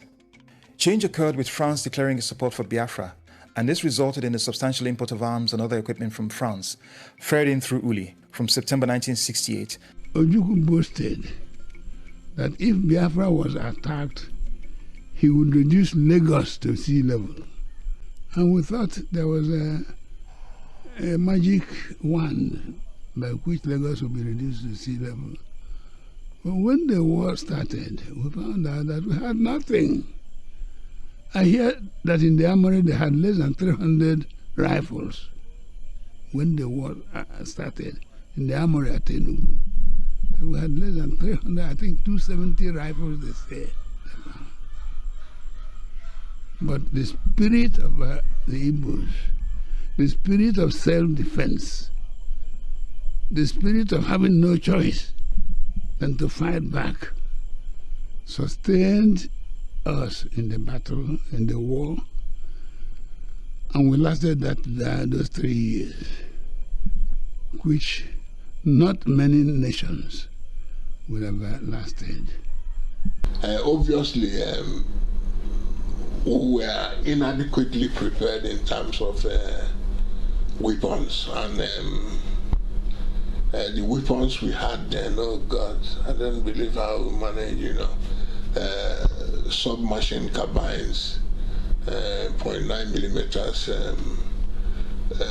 submachine guns, 0.9 millimeters, a few SLR, self-loading rifles, 7.62 millimeters, and then the Lee Enfield .303. In fact, the Federal Forces call our weapon, especially that submachine gun, they call it Ojukwu catapult. That's their name for it, because the killing range is so short. You have to be eyeball to eyeball before it can be effective. But the Federal Forces with better weapons could pick you up from a longer distance. So it was very unequal in the beginning. So the results really should not be unexpected, Another area of exceptional endeavor for Biafra was its local defense technology industry.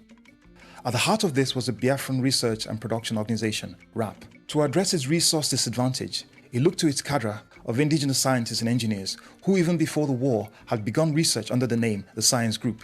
Biafran scientists and engineers sourced from academic institutions across the world and pre-war oil industry and multinational conglomerates contributed to the war effort.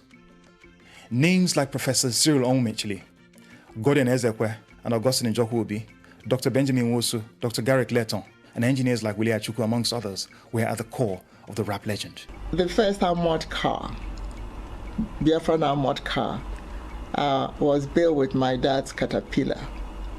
Yeah. And it was quite a huge achievement. It was like,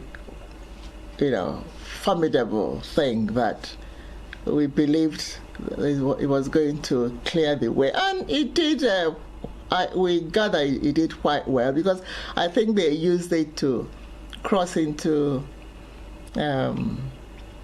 Asaba, that was that time the Biafran soldiers went as far as Owerre. Yeah, that was the armored car. These techniques, which were very well developed in Biafra, have died. Some of those who invented them have died. At the end of the war, the Nigerian government was so amazed by the growth of technological know-how in Biafra that they established a parastatal called Research and Production and domiciled it in Enugu. But they denied it the capacity to reinvent the Biafran technology. In the same way, departments that would have pursued this were purposely refused the University of Nigeria, Nsukka. So it seemed to me that this was a security measure to ensure that the development of instruments of warfare in the southeast of Nigeria was stalled, and by stalling it, destroy the know-how.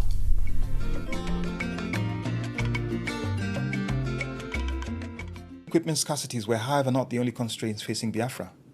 Another problem was that of fuel scarcity. With Port Harcourt now lost, with it went the Port Harcourt refinery at Eleme, and fuel scarcity now became a very real problem. The work of the Biafra Fuel Directorate, headed by the Calabari administrative genius, Athanasius Kalada Hart, was crucial to the survival of not just the war effort, but the functioning of the administrative systems. After the fall of Enugu, the Directorate settled in a camouflage depot at a palm plantation at Umudike. When it looked as if the war effort was failing, and that these people were advancing towards Owerre, where we were, I advised AK Hart, and he granted me permission to go over to OP-14, a place called OP-14, in Paranadim, in Akweraz, and what is in Bisa, by the riverside, called Owerre. Then I started excavating there and bringing tanks to the place. And we moved, and so when we moved, there was a place ready for the fuel directorate, and there were supplies there which we could, from where we were again, started feeding the military. So, meanwhile, our supplies of refined products had gone down, and I had to go. I was dispatched to Sao Tome in Principe, off the coast of Nigeria. We went through Uli Airport. You had to be careful because Nigerians were bombing Uli Airport whenever they could. And you go there. I went in an aircraft called the Grey Ghost, and I was flown to Sao Tome to go and buy petroleum products for the directorate. So, which I did.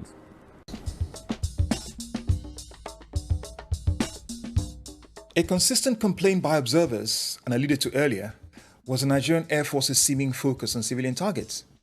These air raids intensified at the end of 1968 and early 1969, with heavy civilian casualties resulting from such raids. On 21st December 1968, Umuahia Market, 30 casualties. January 5th, 1969, Awo Mamba Hospital, 12 casualties. February 5th, Umuohiago Market, 312 casualties. 26th of February, Uzuabam, 250 casualties. And Anang Province, 98 civilian casualties. The sheer scale of the civilian casualties in these raids caused serious international outrage. The Biafran Air Force was on the back foot at this stage. Things were, however, to take on a different turn after a visit to Kwanelojuku by Swedish pilot Carl Gustav von Rosen on the 19th of April 1969. Why did you join the Biafran Air Force? Well, I had a month's holiday and I can't go down to Mallorca and bake in the sun and just enjoy life. I have a father of 6 children and 5 grandchildren. And I have seen people being shot to pieces, children being ruthlessly shot to pieces by Russian MiGs, months and months in Biafra. And as a man, I couldn't face my family sitting at home, so I went down to do my best to stop those MiGs to shoot the population of that country. 24th May 1969. Benin and Port Harcourt airports are bombed by the Biafran Air Force, resulting in a number of aircraft destroyed. There are casualties. 2 days later, von Rosen shed light on the raid, disclosing that 5 single-seater 100-horsepower Swedish Minicon civilian aircraft were bought in Sweden to beat the arms embargo. Now, on this particular day, I was to be on the flight out of Uli when that inbound flight came in. But that particular morning, I had caused to go see the commander at Ihioma, which was Air Force headquarters at the time. A colleague of mine, Flight Lieutenant Iwanga, he came there just to look for a gallon of fuel from the commander. He saw me there and asked what the hell I was doing. I said, well, the commander wanted to see me. So Iwanga got his fuel and he left about 5 o'clock. I never saw the commander till about 6:37 p.m. And I knew I was supposed to be on the flight that night. So after seeing the commander, I rushed to Uli airfield. So I changed, packed my stuff, lay on the bed, waiting for the aircrew vehicle to pick me up about 10 o'clock. Dozed off until there was a knock on my door at about 6 a.m. When I opened the door, it was a junior brother to one of our pilots who was also supposed to be on that flight. So Ike's brother said to me, "Didn't I go on the flight?" I said, "Look, I'm packed. Nobody came for me." Then he said to me he heard something happen to the flight. It turned out that plane came in exceptionally early, around 9 p.m. instead of 11. So Inyang was a backup crew. When they were looking for me, because the plane came early, they got Inyang to be my standby. Came to land and ran into the trees at the airport. And they had located 3 dead bodies from the crash. But there was a manifest that had my name on it. So although the manifest had 3 names, my name was there, and they had seen 3 people. They were looking for my name, which was on the manifest, until I showed up. Then they stopped the search. The Biafran Navy, headed by Commander Wilfred Anuku at its peak, possessed 6 small seacraft, and after the fall of Port Harcourt, was limited in its operations. However, its personnel still played a part in some strategic campaigns during the war. Well, on return to Port Harcourt, then to Biafra, that is, first I was in charge of defense of Port Harcourt. There were 2 of us, myself and then Sub-Lieutenant Kano. 2 of us were in charge of a defense point, Dawes Island. We are manning the gun position there because we had no vessels. But later in the war, we built our own gunboats. The first gunboat was Christian PC-101. That was commanded by Lieutenant Godwin Kano. The second one was PC-202. That was commanded by Obirapo, Lieutenant Obirapo. Then the third one was PC-203. I commanded PC-203. And that was the vessel we used for defense of Port Harcourt. Until finally, I think I got injured. We had an attack from one of the aircrafts, and I got injured. Biafra faced a major onslaught from April 1969, with the Nigerian army newly equipped with vast quantities of British-supplied armored personnel carriers and heavy artillery. The results were telling. In the first week of April 1969, Ovim, Uzuakoli, and Ahaba are captured. On the 15th of April, Bende falls. On the 23rd of April, in spite of fierce resistance, Umuahia, Biafra's second capital, falls. Once again, Biafra responded.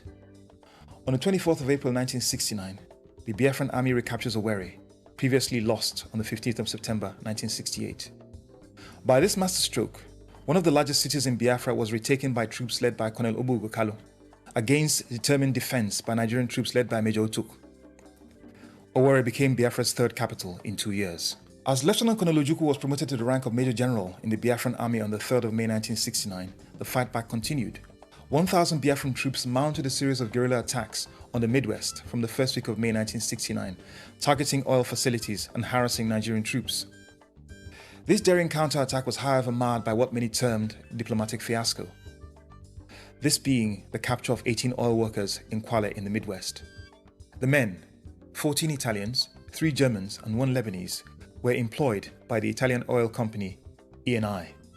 11 of their colleagues had earlier been killed in the attack. The 18 men were tried and sentenced to death for treason on the 1st of June 1969.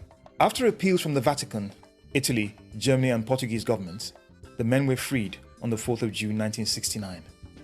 On the Nigerian side, a similar PR fiasco was to occur shortly after.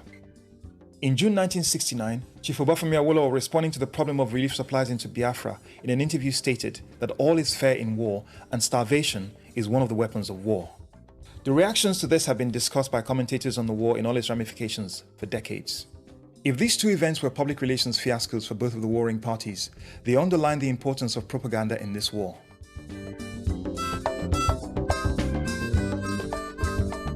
Whatever its disadvantages were on the battlefield, Biafra, in the view of many, had a distinct edge in propaganda. Even before the declaration of Biafra, a constellation of high intellectuals had lent their considerable energies to the propaganda effort. Highly charged and detailed documents were published regularly, stating Biafra's case with such force and clarity that it captured the attention of the world. People have said that Biafran propaganda was very successful. But the truth of the matter was that the difference was the intellectual power that was concentrated there. I will give you a simple example. Chukwumerije was the big oga of the directorate. Then you have various arms. First, I was in the external affairs. Then later on, I was now moved into what was called prospective planning. What was our job there? Our job was, this is the situation, this is the report from the field, the battlefront. This is the report from the villages, the social condition. This is the reports we are getting of what's happening in the civil service, in the various institutions. Now, what should Biafra be doing in 3 months' time, in 6 months' time, if these are the things that are developing on ground? We have friends, Chino Achebe, Uche Chukwumerije, Cyprian Ekwensi. We just recruited him. We started work. Do you understand? Working with these people is something else. They are intellectually gifted, intellectually powerful. Especially I travel with Achebe to so many places. Achebe's bringing is fatal. The Biafran Broadcasting Service was also a potent weapon of information dissemination in the propaganda war. The name of the station was changed to Radio Biafra, Enugu. And we started broadcasting after we came back on air as Radio Biafra, Enugu. And when Enugu was sacked, we moved to places like Umuahia and Oboduku and so on. And Ekeututu. The voice of Biafra was in Ekeututu. And Radio Biafra was in Oboduku. And just before the war ended, we had started running tests on another transmitter to beam out to the farther places that we hadn't reached properly, which was called the fourth dimension. We were still running tests on the fourth dimension transmitters when the war ended.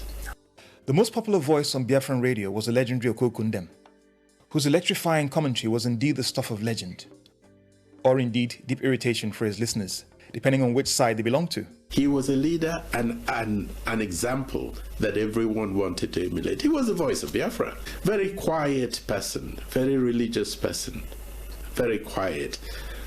You hardly saw him angry.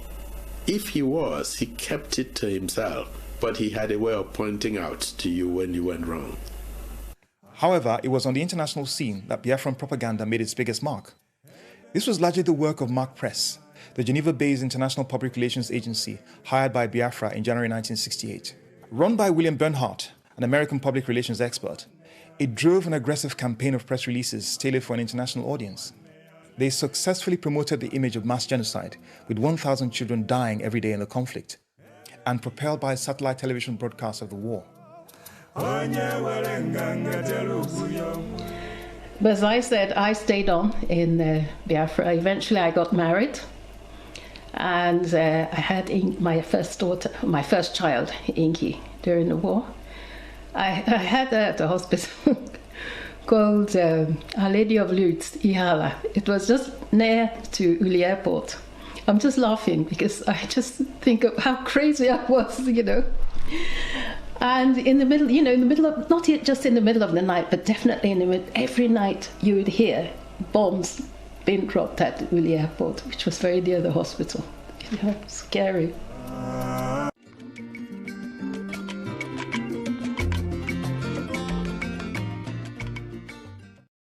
Now engaged by Ojukwu, the head of state of Biafra, as the man in charge of entertainment of armed forces, all the armed forces. So I had to organize groups like Making Zewe and Sonny Oti. We organize them now, who accompany me to war front to entertain soldiers. And we would, in the night, we take risk. That's a take risk, in the interest of Biafra, So I took risks, and this group would go and entertain them. When the soldiers see us, they say, there's somebody like Maso coming to war front to entertain us. They were so happy and all that. We did all that right through the war ended. Oh, there's one way you were just saying, oh, the Diwamo, Gene King, Gene Gaga, Pagno, Yo, Choco Gajaraka, Eganora Yendo. That kind of thing. They were singing that, like comforting children and all that. By late 1969, though, the handwriting was on the wall. Firstly, the World Council of Churches, WCC, in late 1969, ceased Israeli flights into Biafra, declaring that they appear to be prolonging the conflict. However, one of the most significant events was to follow. 27th August 1969, Dr. Nnamdi Azikiwe withdraws his support to Biafra at a press conference at the Nigeria High Commission, London. His account was that he had been held under virtual house arrest for a year and was in fact highly critical of the Biafran government. Reactions in Biafra were predictable. Serious outrage. Dr. Azikiwe had been one of the leading lights of the fledgling republic on formation, and his poetry had been the lyrical base of its national anthem. Almost overnight, the hero became a villain to the Republic of Biafra. Zeke's perception of the war, its prosecution, the future of the Igbo people was slightly different from that of Ojukwu and some of these elders. So Zeke believed that Biafra having been declared, that there were also opportunities of reconciliation, of rapprochement, to find a way back into a united Nigeria. 11th January 1970. Major General Ojukwu delivers a broadcast on Biafran radio announcing that he's traveling out of Biafra to explore possibilities for peace. For most Biafrans, the war was over. We were to Ruala and we were listening to the broadcast.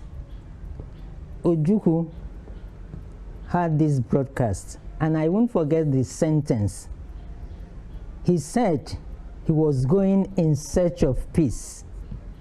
And I told the members of the family, the war is over. 12th January 1970, Major General Philip Effiong delivers a broadcast announcing a ceasefire pursuant to a surrender.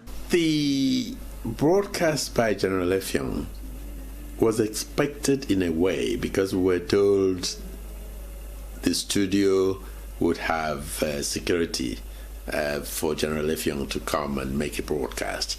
We didn't know what the content of the broadcast would be, but we were all in the studio when he came to make his broadcast. And I think after he made the broadcast, there was stolid silence amongst all of us, because although the station then played music and continued but not as inflammatory as it was before then. Because then you did not know what to expect. You didn't know what your fate would be. It was now out of your hands completely. 14th January 1970. Effiong travels to Lagos accompanied by 12 senior Biafran officials. He signs the surrender and reads out a speech formally signaling the end of the conflict. Officially, the war ended on the 15th of January. But if we are to tell ourselves the truth, the war ended on the 12th of January. So by that 12th of January, I was on the road coming back. I never knew that I would set my feet on the soil of Nnewi. Along came this car with Nigerian soldiers hanging out of it and on it, firing into the air. And they stopped at the other side of the football field. We were on one side, it was then the field, and then the little row of teachers' quarters. And they just looked at us and went on, fired into the air at the village square. The orphans all came out, and beside me was the boys' part of the orphanage. The girls were the other side of the football field. And all the boys came out screaming, "One Nigeria! One Nigeria!" They were terrified. They were absolutely terrified. And it was the same. When they got to the village, we could hear them, because the village was only 200 yards or so, I think, from where we were. We could hear them all shouting too, because that was all they could do. They knew the game was up. The feeling was not of joy that the war was over. It was there was a relief that we had survived. The last Sunday at Army headquarters, we had a sermon, and the pastor said, whatever is happening, this war is coming to an end, and he has seen the end of the war. Everybody should fast. I said, but we're all fasting. During the war, there was no food. So telling me, he said we should fast, that he has seen the end of the civil war. So we laughed and came back. Shortly after, we heard that those people are actually approaching the Army headquarters stack from Owerre. Before we knew it, they moved Army headquarters, Isu, and asked them and DHQ to move to Army headquarters men. I said, okay, where are we to move? They said we should move to Olu. So my other brother called me and said, look, the war is over. My mother had packed, when the news came, she had packed little sacks, okay, 5 little sacks for all of us to be able to use to run when it was time for us, when we got the signal to run, okay. But suddenly there was an explosion, and just next door, so we all had to get up and run, and nobody picked up those things. The only thing that that happened was that my mother had a baby bag for Ugoma, my younger sister, who was born in 1967, okay, and she gave it to me. And I held onto this bag, and we ran. We must have run for at least a full day. And I didn't drop that bag. And that was and then this time we now went into the deepest. Each time we move from one place to the other, it looks as if you've reached the end. But then there's still a further descent. We finally went into some jungle, deep jungle, where we were just inside that jungle. And that's where we stayed until the end of the war. So we're very close to monkeys at this stage, and we stayed there until one day, a few days after, some people came from Amoko, some of the older people, and said that they had been sent to search for us, that the war was over, and that we could come home. And my baby mind, my young mind, I can't quite. It's possible that this damage was done after the war was meant to be over. When the war ended, there was rampage by the Nigerian soldiers. I had a very good luck that I was living with my younger brother. May God bless his soul, Chima. He's late now. He was my savior. Because the soldiers will come looking for who to rape. They were raping women, raping girls. My brother gave me protection. I never stepped out of the house for the few weeks we stayed in Okigbo. So you see them walking around, and they turn to me, if I say go and buy bread, say, oh, where's your sister? She said, I have no sister. So he was the one going to make sure that I survived. So that was very, very scary. When we came back, we had to stage a little protest at the Enugu campus here, because Dinka, an army officer, Nigerian army officer, and his men settling in Queen School, Enugu, were annoying everybody to the utmost. In the evenings, he will arrange seats outside. They'll be drinking wine. We were there languishing, we couldn't have anything to eat. Then we will get students of secondary schools and training colleges, girls. Then make them servers where they were drinking. Then let them all scrape themselves naked. Was throwing money to them, go and pick it there. They were enjoying seeing young guys pushing down, then up and then with the nakedness. So after some time, after bearing it for some time again, we said, why do we leave? What are we studying here? We had to strike again, even after the war. Then a priest from Nigerian side intervened and then settled the issue. Once they say for sure it has ended, at the peace now, we can now, can say, no victor, no vanquish, and Gowan says so, no victor, no vanquish. Then they say, well, now we can return back to our stations and start broadcasting again. It was a big, big relief for me, and I was very happy. And then we have to now pack our things, travel from Olo back to Enugu. Of course, we were being harassed by soldiers in between. When they see you and your wife, they say, yes, leave your wife for me. I say, how can I leave my wife for you? Because, so the war is over now, that kind of thing.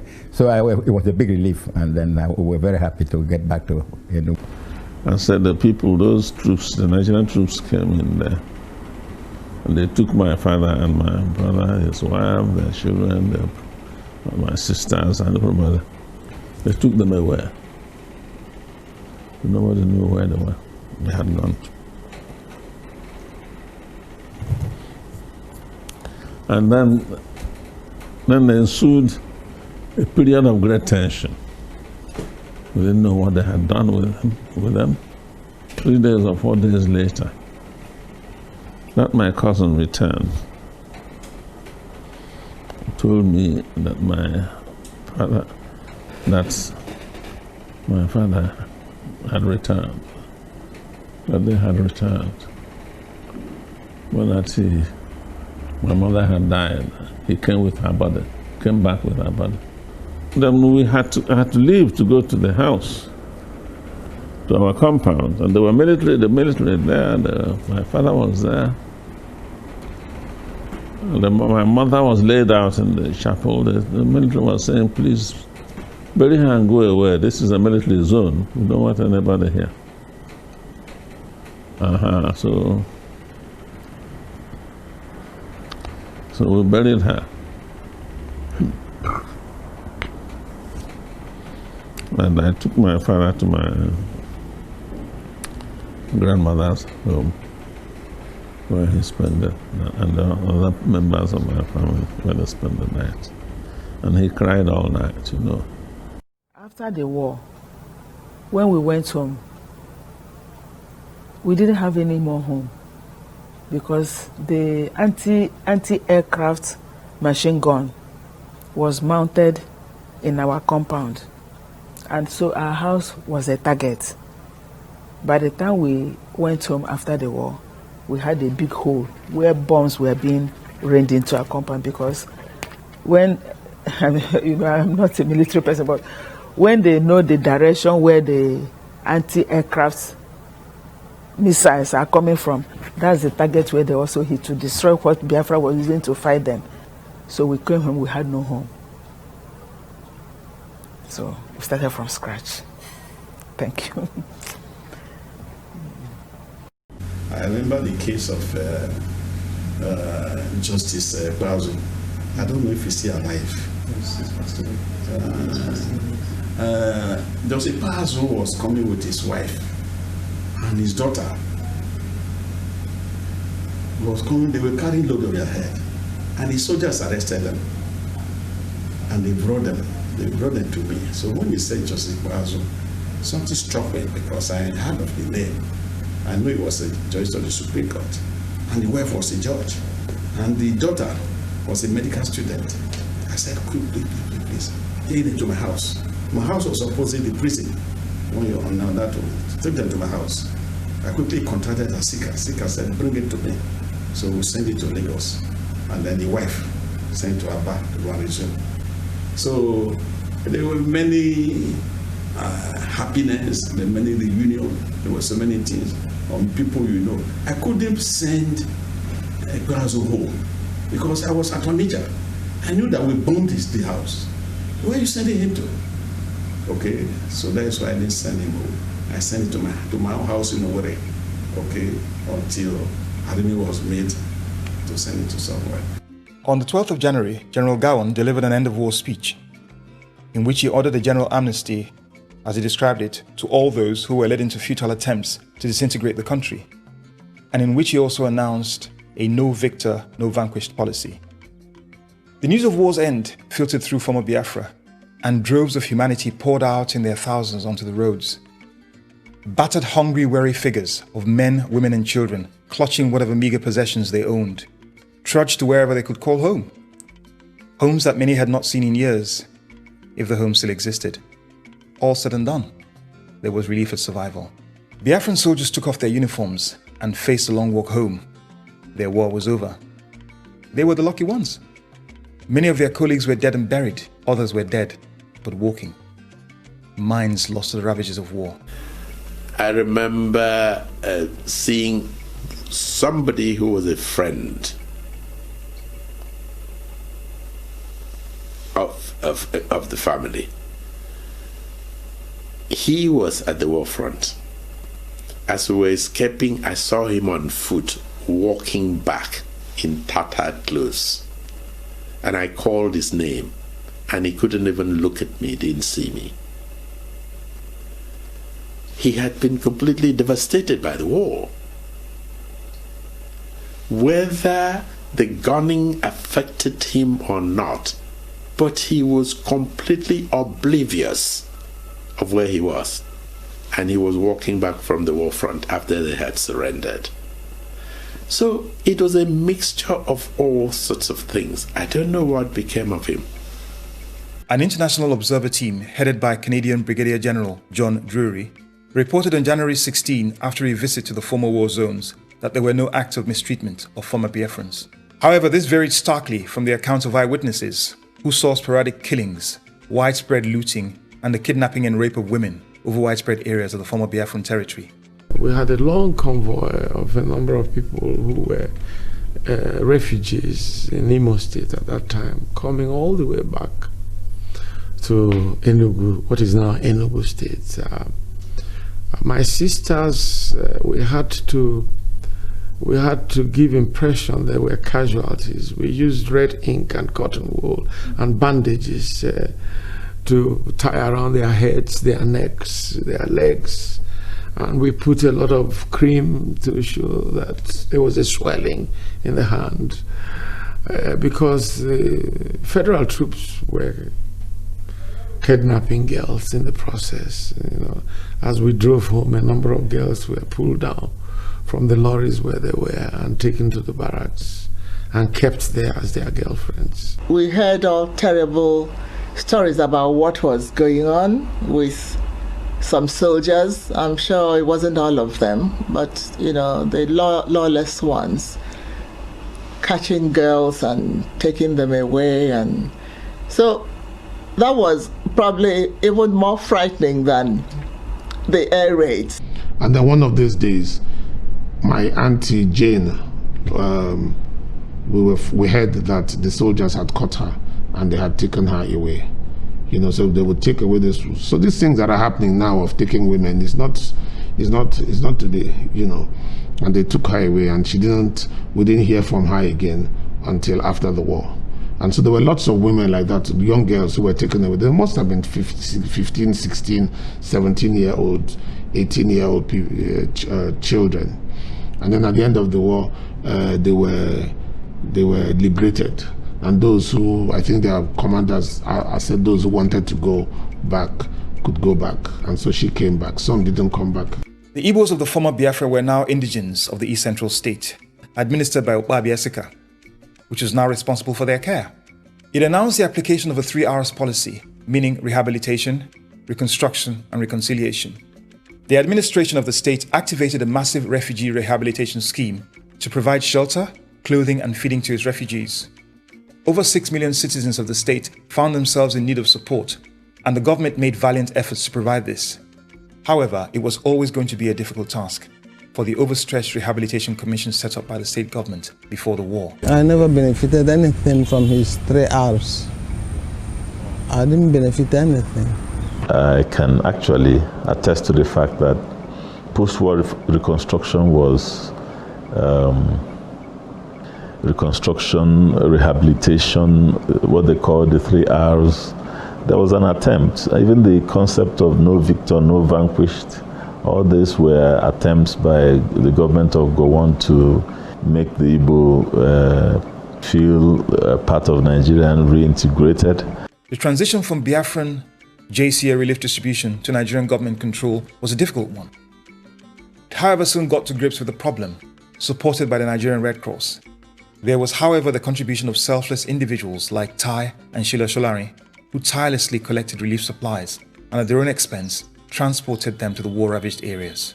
On the 24th of January, Alhaji Sule Katagum, chairman of the Federal Civil Service Commission, published detailed guidelines for the reabsorption of former Biafran civil servants into the federal, East Central, Southeastern, and River State civil services.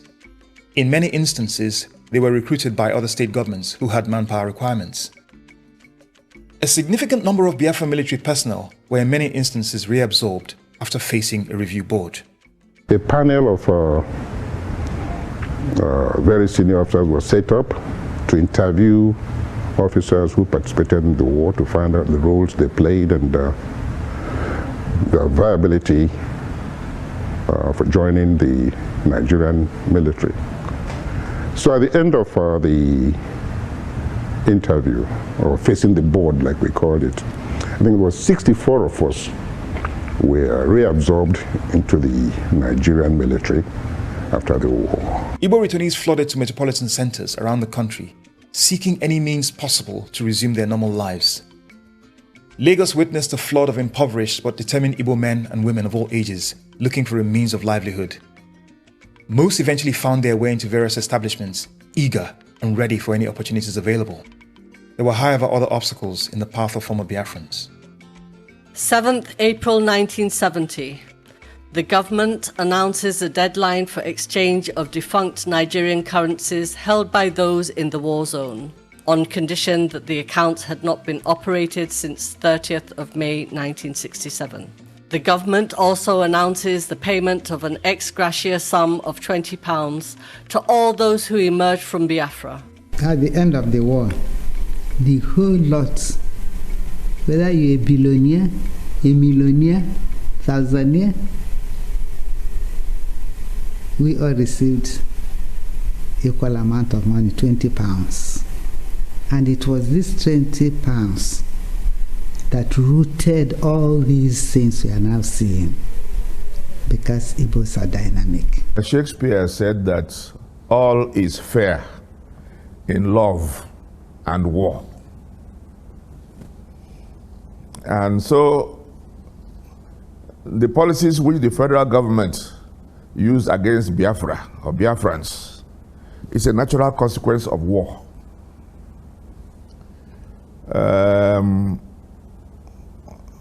You can criticize this, and I criticize it, but they also have that side also have their own justifications, because you know that Biafra had printed their own currency throughout the war. So the rules were very technical about the £20. Any amount you have will exchange for £20, Nigerian pounds then. If you have an account which you have not operated, you get the full account to you. You get it back. So it has the policy in its implementation had some hardships. So a lot of Biafrans, Nigerians who came from Biafra, were had the rough end of the implementation. The Rivers State Abandoned Property Custody and Management Edict No. 8 of 1969 was enacted shortly after the capture of Port Harcourt by the government of Lieutenant Commander Diete Spiff. It assumed custody of properties abandoned by owners who had fled during the war. While there were similar laws in other states, it was only in Rivers State that the majority of the owners were not reinstated into their properties post-war. The irony was that properties abandoned by Igbos in the north were rigorously held in trust by the state governments, with accrued rents retained and rendered to the owners upon their return. Likewise in Western and Lagos states. A lot of riverine people, not necessarily the Igbos there, the Ukpores, were in support of the federal government. It was a way to retrieve themselves from the control of the Igbos. And so as the war ended, many of the riverine, particularly riverine people, saw all the developments, all the properties as well,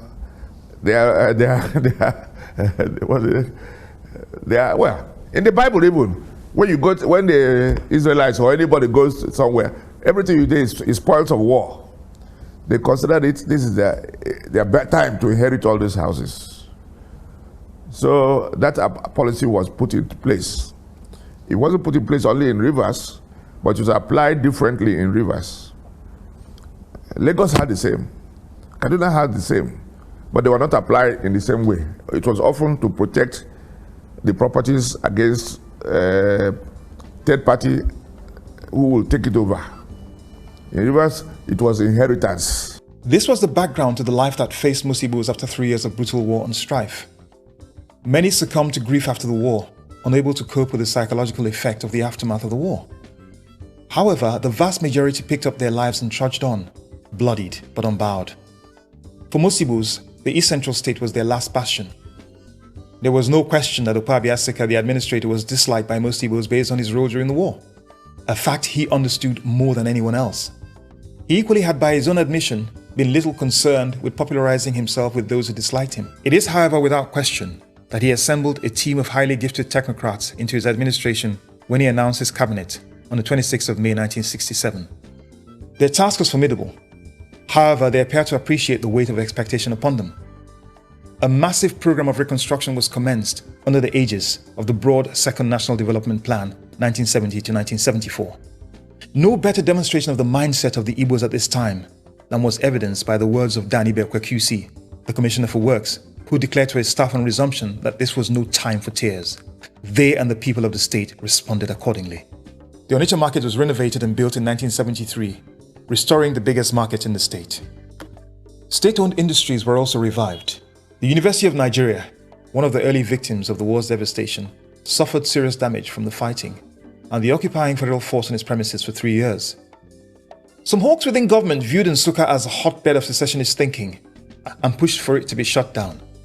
However, a strong lobby spearheaded by Dr. Nnamdi Azikiwe, Okigbo III, and Alhaji Ado Bayero, the Emir of Kano, prevailed, with the support of General Gowon, thus that by the 8th of February 1970, the imminent reopening of the university was announced. Professor later Eze, Vincent Chukwuemeka Ike, was appointed as administrator.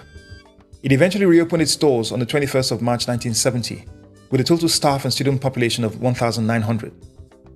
The reconstruction was supported by funds from the state government, totaling 1.5 million, the Ford Foundation, and Michigan State University, amongst others. It was soon to become a fertile intellectual haven for a generation of some of the nation's finest academics. The University of Nigeria Teaching Hospital was established in 1970, graduating its first doctors in 1975. It signaled its sheer quality by hosting the first heart transplant in Black Africa, with a team led by British cardiac surgeon Sir Majdi Yakub and Nigeria's first cardiac surgeon, Professor Fabian Udeku. The University of Nigeria, its intellectual power, whether it was in the humanities, whether it was in the sciences, whether it was in engineering, were brought to bear in the war. And it made a difference. But having said that, when we finally came back to the university, to start with, there was talk of closing the university because the Nigerian side realized that this was the center of the resistance. And therefore, if you want the Igbos to be disorganized, you should disorganize that center. But this is where, again, Igbos at times, we don't interrogate issues sufficiently before we take positions. This is where you give credit to Asika, because Asika knew that that should not happen, and he put his energy and so on to make sure that the university was reopened. The Igbo post-war renaissance was not restricted to commerce and infrastructure. In the arts, the revival was to be seen early with the emergence of Igbo cultural groups after the war. The state entered the Atilogu troupe as contestants in the National Arts Festival of 1970. The troupe, led by the master impresario Mazi Ukonu, surprised the nation by winning the prestigious Golden Gong and brought pride to a people demoralized and weary. One of the biggest cultural phenomena to emerge after the war was the phenomenal masquerade show, starring the legendary Chief Zebediah Okorigwe, played by a young actor Chika Okpala, who entertained the national audience and spread Igbo cultural nuances across the country.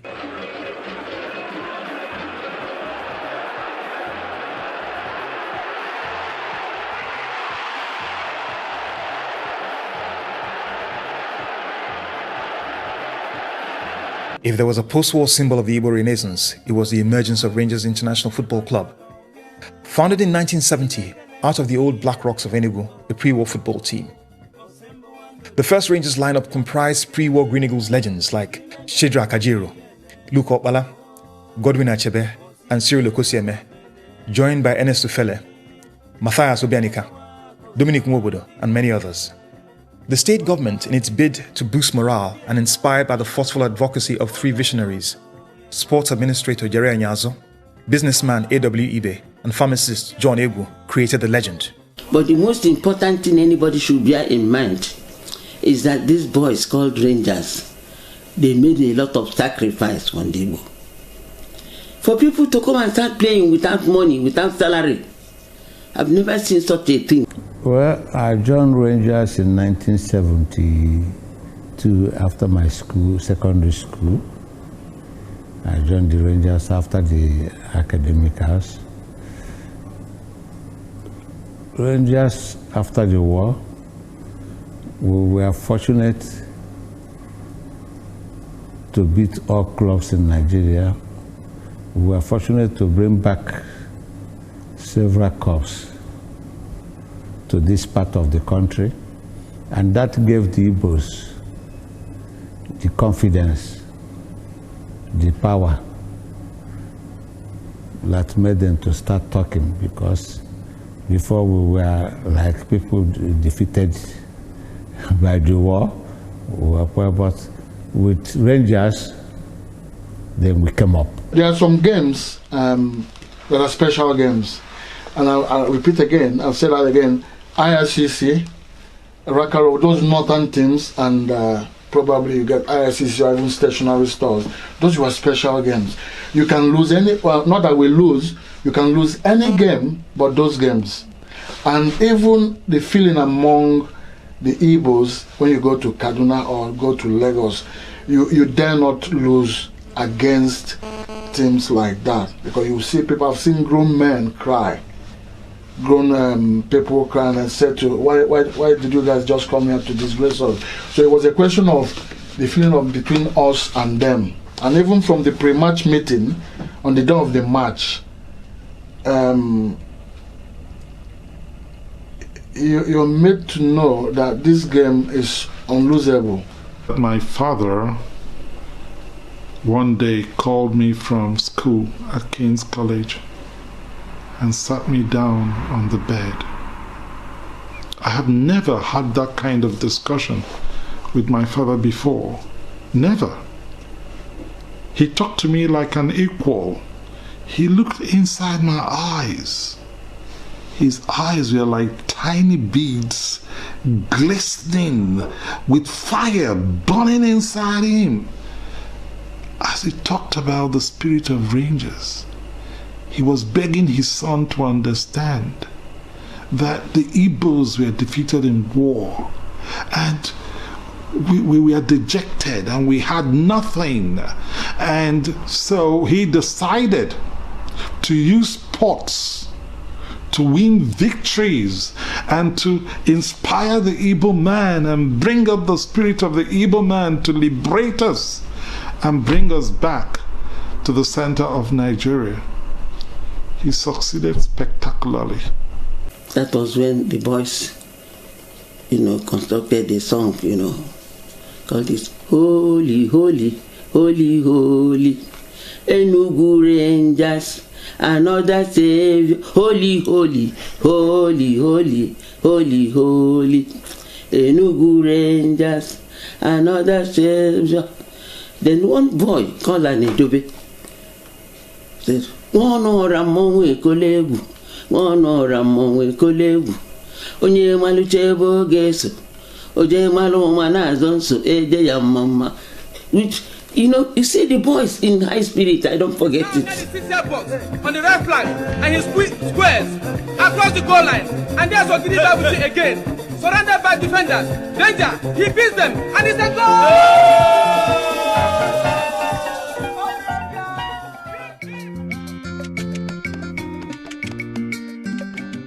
The question remains, were lessons learned from the war? Sadly, no. If lessons have been learned, Nigeria won't be in the situation where we are. The love of money is still the problem bedeviling Nigeria. It made us who we are today. We are survivors because it has given us a real sense of proportion, of values. It doesn't matter how rich you are. You can have 20 houses. You can own 50 Mercedes-Benz cars. If you have not got enough food to eat, you are poor. When I wrote my first book, Blow the Fire, I dedicated it partly to the people of Biafra and prayed that they would never have, they had learned the lesson and we would never have to repeat them. And if you look at the dedication in my new book, Together in Biafra, you will see there is a similar message. Because war is not the answer. It's never the answer. And the people who are telling people to go to war are not the ones who are going to be on the front line. They're not the ones who are going to be picking up the pieces of their relatives. They're the ones who are going to be sitting making decisions. So I'm a pacifist. No matter how bad the situation is, I don't think that killing each other is the solution. You have to forgive. Forgive. Forgive who? I've forgiven whatever happened. I can't say I forgive this man, I forgive that, but it's I don't know. I'm not taking it against anybody. I don't know if I have forgiven. I've forgiven. Forgiven. The children are there. They've grown. They didn't know what happened, but they suffered. They had no father. I became a father and a mother overnight at 28. I don't think enough lessons were learned. Clearly, the war was fought because of a state of injustice in the country. Nigeria still remains a very unjust society. One of the consequences of that meant that a certain kind of impunity was allowed now in Igbo land that could not, things that were not considered possible could now happen and nothing will come of it. So, if you have money, you can do anything. And that's now the most important lesson that the younger generation picked up. The hope we had in Biafra for self-determination is not lost. We don't need a war to get it again. We don't necessarily need an independent state of Biafra to get it. We can get it under a restructured Nigeria. My father, I think with a lot of tough men, these days I'm very skeptical about the idea of a tough man. I got the sense that he hadn't processed the war as well as he could have, and I know there were lots of traumas there. He would make off-the-cuff remarks like, in the first 6 months of the war, every day somebody he knew would die, and somebody he knew very well, a classmate, a relative would die. And he said, you would say things like, the first 6 months of the war were heroic. After that, it was just slaughter. People being slaughtered. They used to ask him about the war. Have you heard the expression Sabina? So he used to say Sabina. My father used to laugh, and they both had the understanding of Sabina was such a bloody experience, never again. So there was a sense of the war. The war had been a bloody enterprise that they hadn't gained anything from, and I don't think he was positive about it that much. He and also. But he admired Ojukwu, and he admired the desire to defend Biafra in the first 6 months. But I think he might have felt, and here I'm putting words into his mouth, he might have felt after that first 6 months, there should have been credible peacemaking. Maybe there should have been a better effort at Aburi to try and Aburi came a bit earlier, but after that first 6 months of war, when there was a sort of standstill, there might have been a window of opportunity to try and resolve my... We were in rags, but we did not know we were in rags. We ate once or twice a day, but we thought it was normal. And then when money started coming out of the ACB, and people started getting money to start rebuilding their businesses, a new type of Igbo trader came out. And this Igbo trader was not like the Igbo trader of before the war, who was a humble trader that just did his work.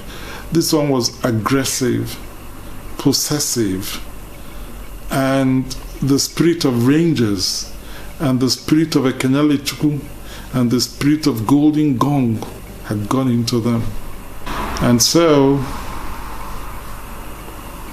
over the years, they became millionaires and multi-millionaires, and the Biafran spirit died. Let's know what is our differences, how we can mend those differences. I was told that Zik told Sadona, said, let's be friends. He said, no, let's not be friends. Let's know our differences so we can manage it. I think the same thing. Nigerians should know their differences through history. We should write more books. We should read more books, okay? So that we will know how to manage our differences. If we know how to manage our differences, if we understand our differences, that will be good for this country. We should teach the history of this country. In fact, that is one of my motivations that I'm writing this book. I'm not feeling too well. My prayer every day is that God let me stay and be able to write this book. In April 2001, my mother had the opportunity to meet again with Major Humphrey Chukwuka. Their first meeting since that cold early morning hours of 15th of January 1966. They talked, they prayed together. She said to him that she had forgiven him, and I know she had, from deep down in her heart. And it was such a significant moment. Significant not just for both of them, not just for us as a family, but I think significant and symbolic for our country, that despite the tragedy, despite the pain of the deaths of so many millions, we are able to reconcile, we are able to join hands together and to forgive one another and to go forward as we reflect on those events and as we truly pay tribute to the more than 3 million lives that were lost in the course of these traumatic events, that we will look forward to the future with hope, knowing that our past can only shine a light on the future and not cast a shadow on it.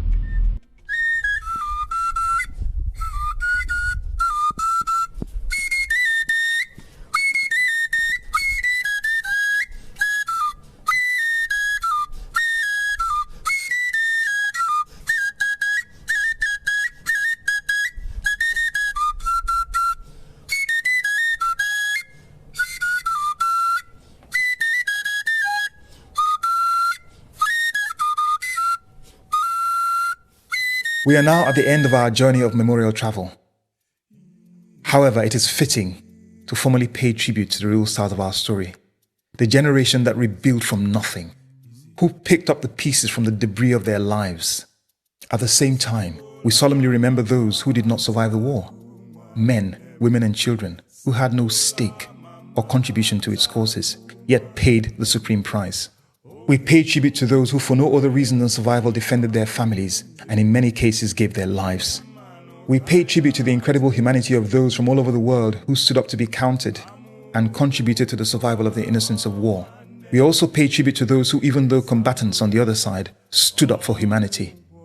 We salute those who after the war welcomed friends long gone during the conflict and embraced them in a spirit of true brotherhood, love and compassion.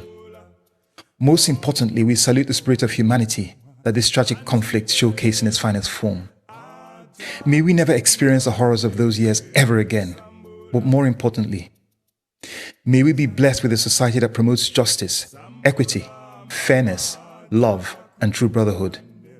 It is possible. Thank you for sharing this journey with me. Umigbo, Udodilongo.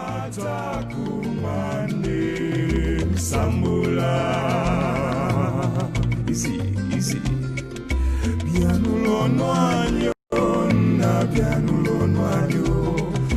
Pianulo noanyo, na pianulo noanyo. Omwe ike maduga kalike chupo. Omwe ike kwensuga kalike chupo. Na pianulo, onye keluwa pianulo noanyo. Na pianulo. Isakelua pianulo noanyo, na pianulo noanyo,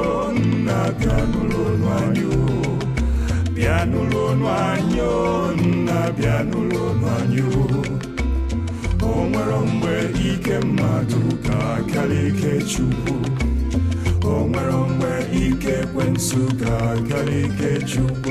Na pianulo, onye keluwa pianulo noanyo. Na pianulo, ulisakeluwa pianulo noanyo.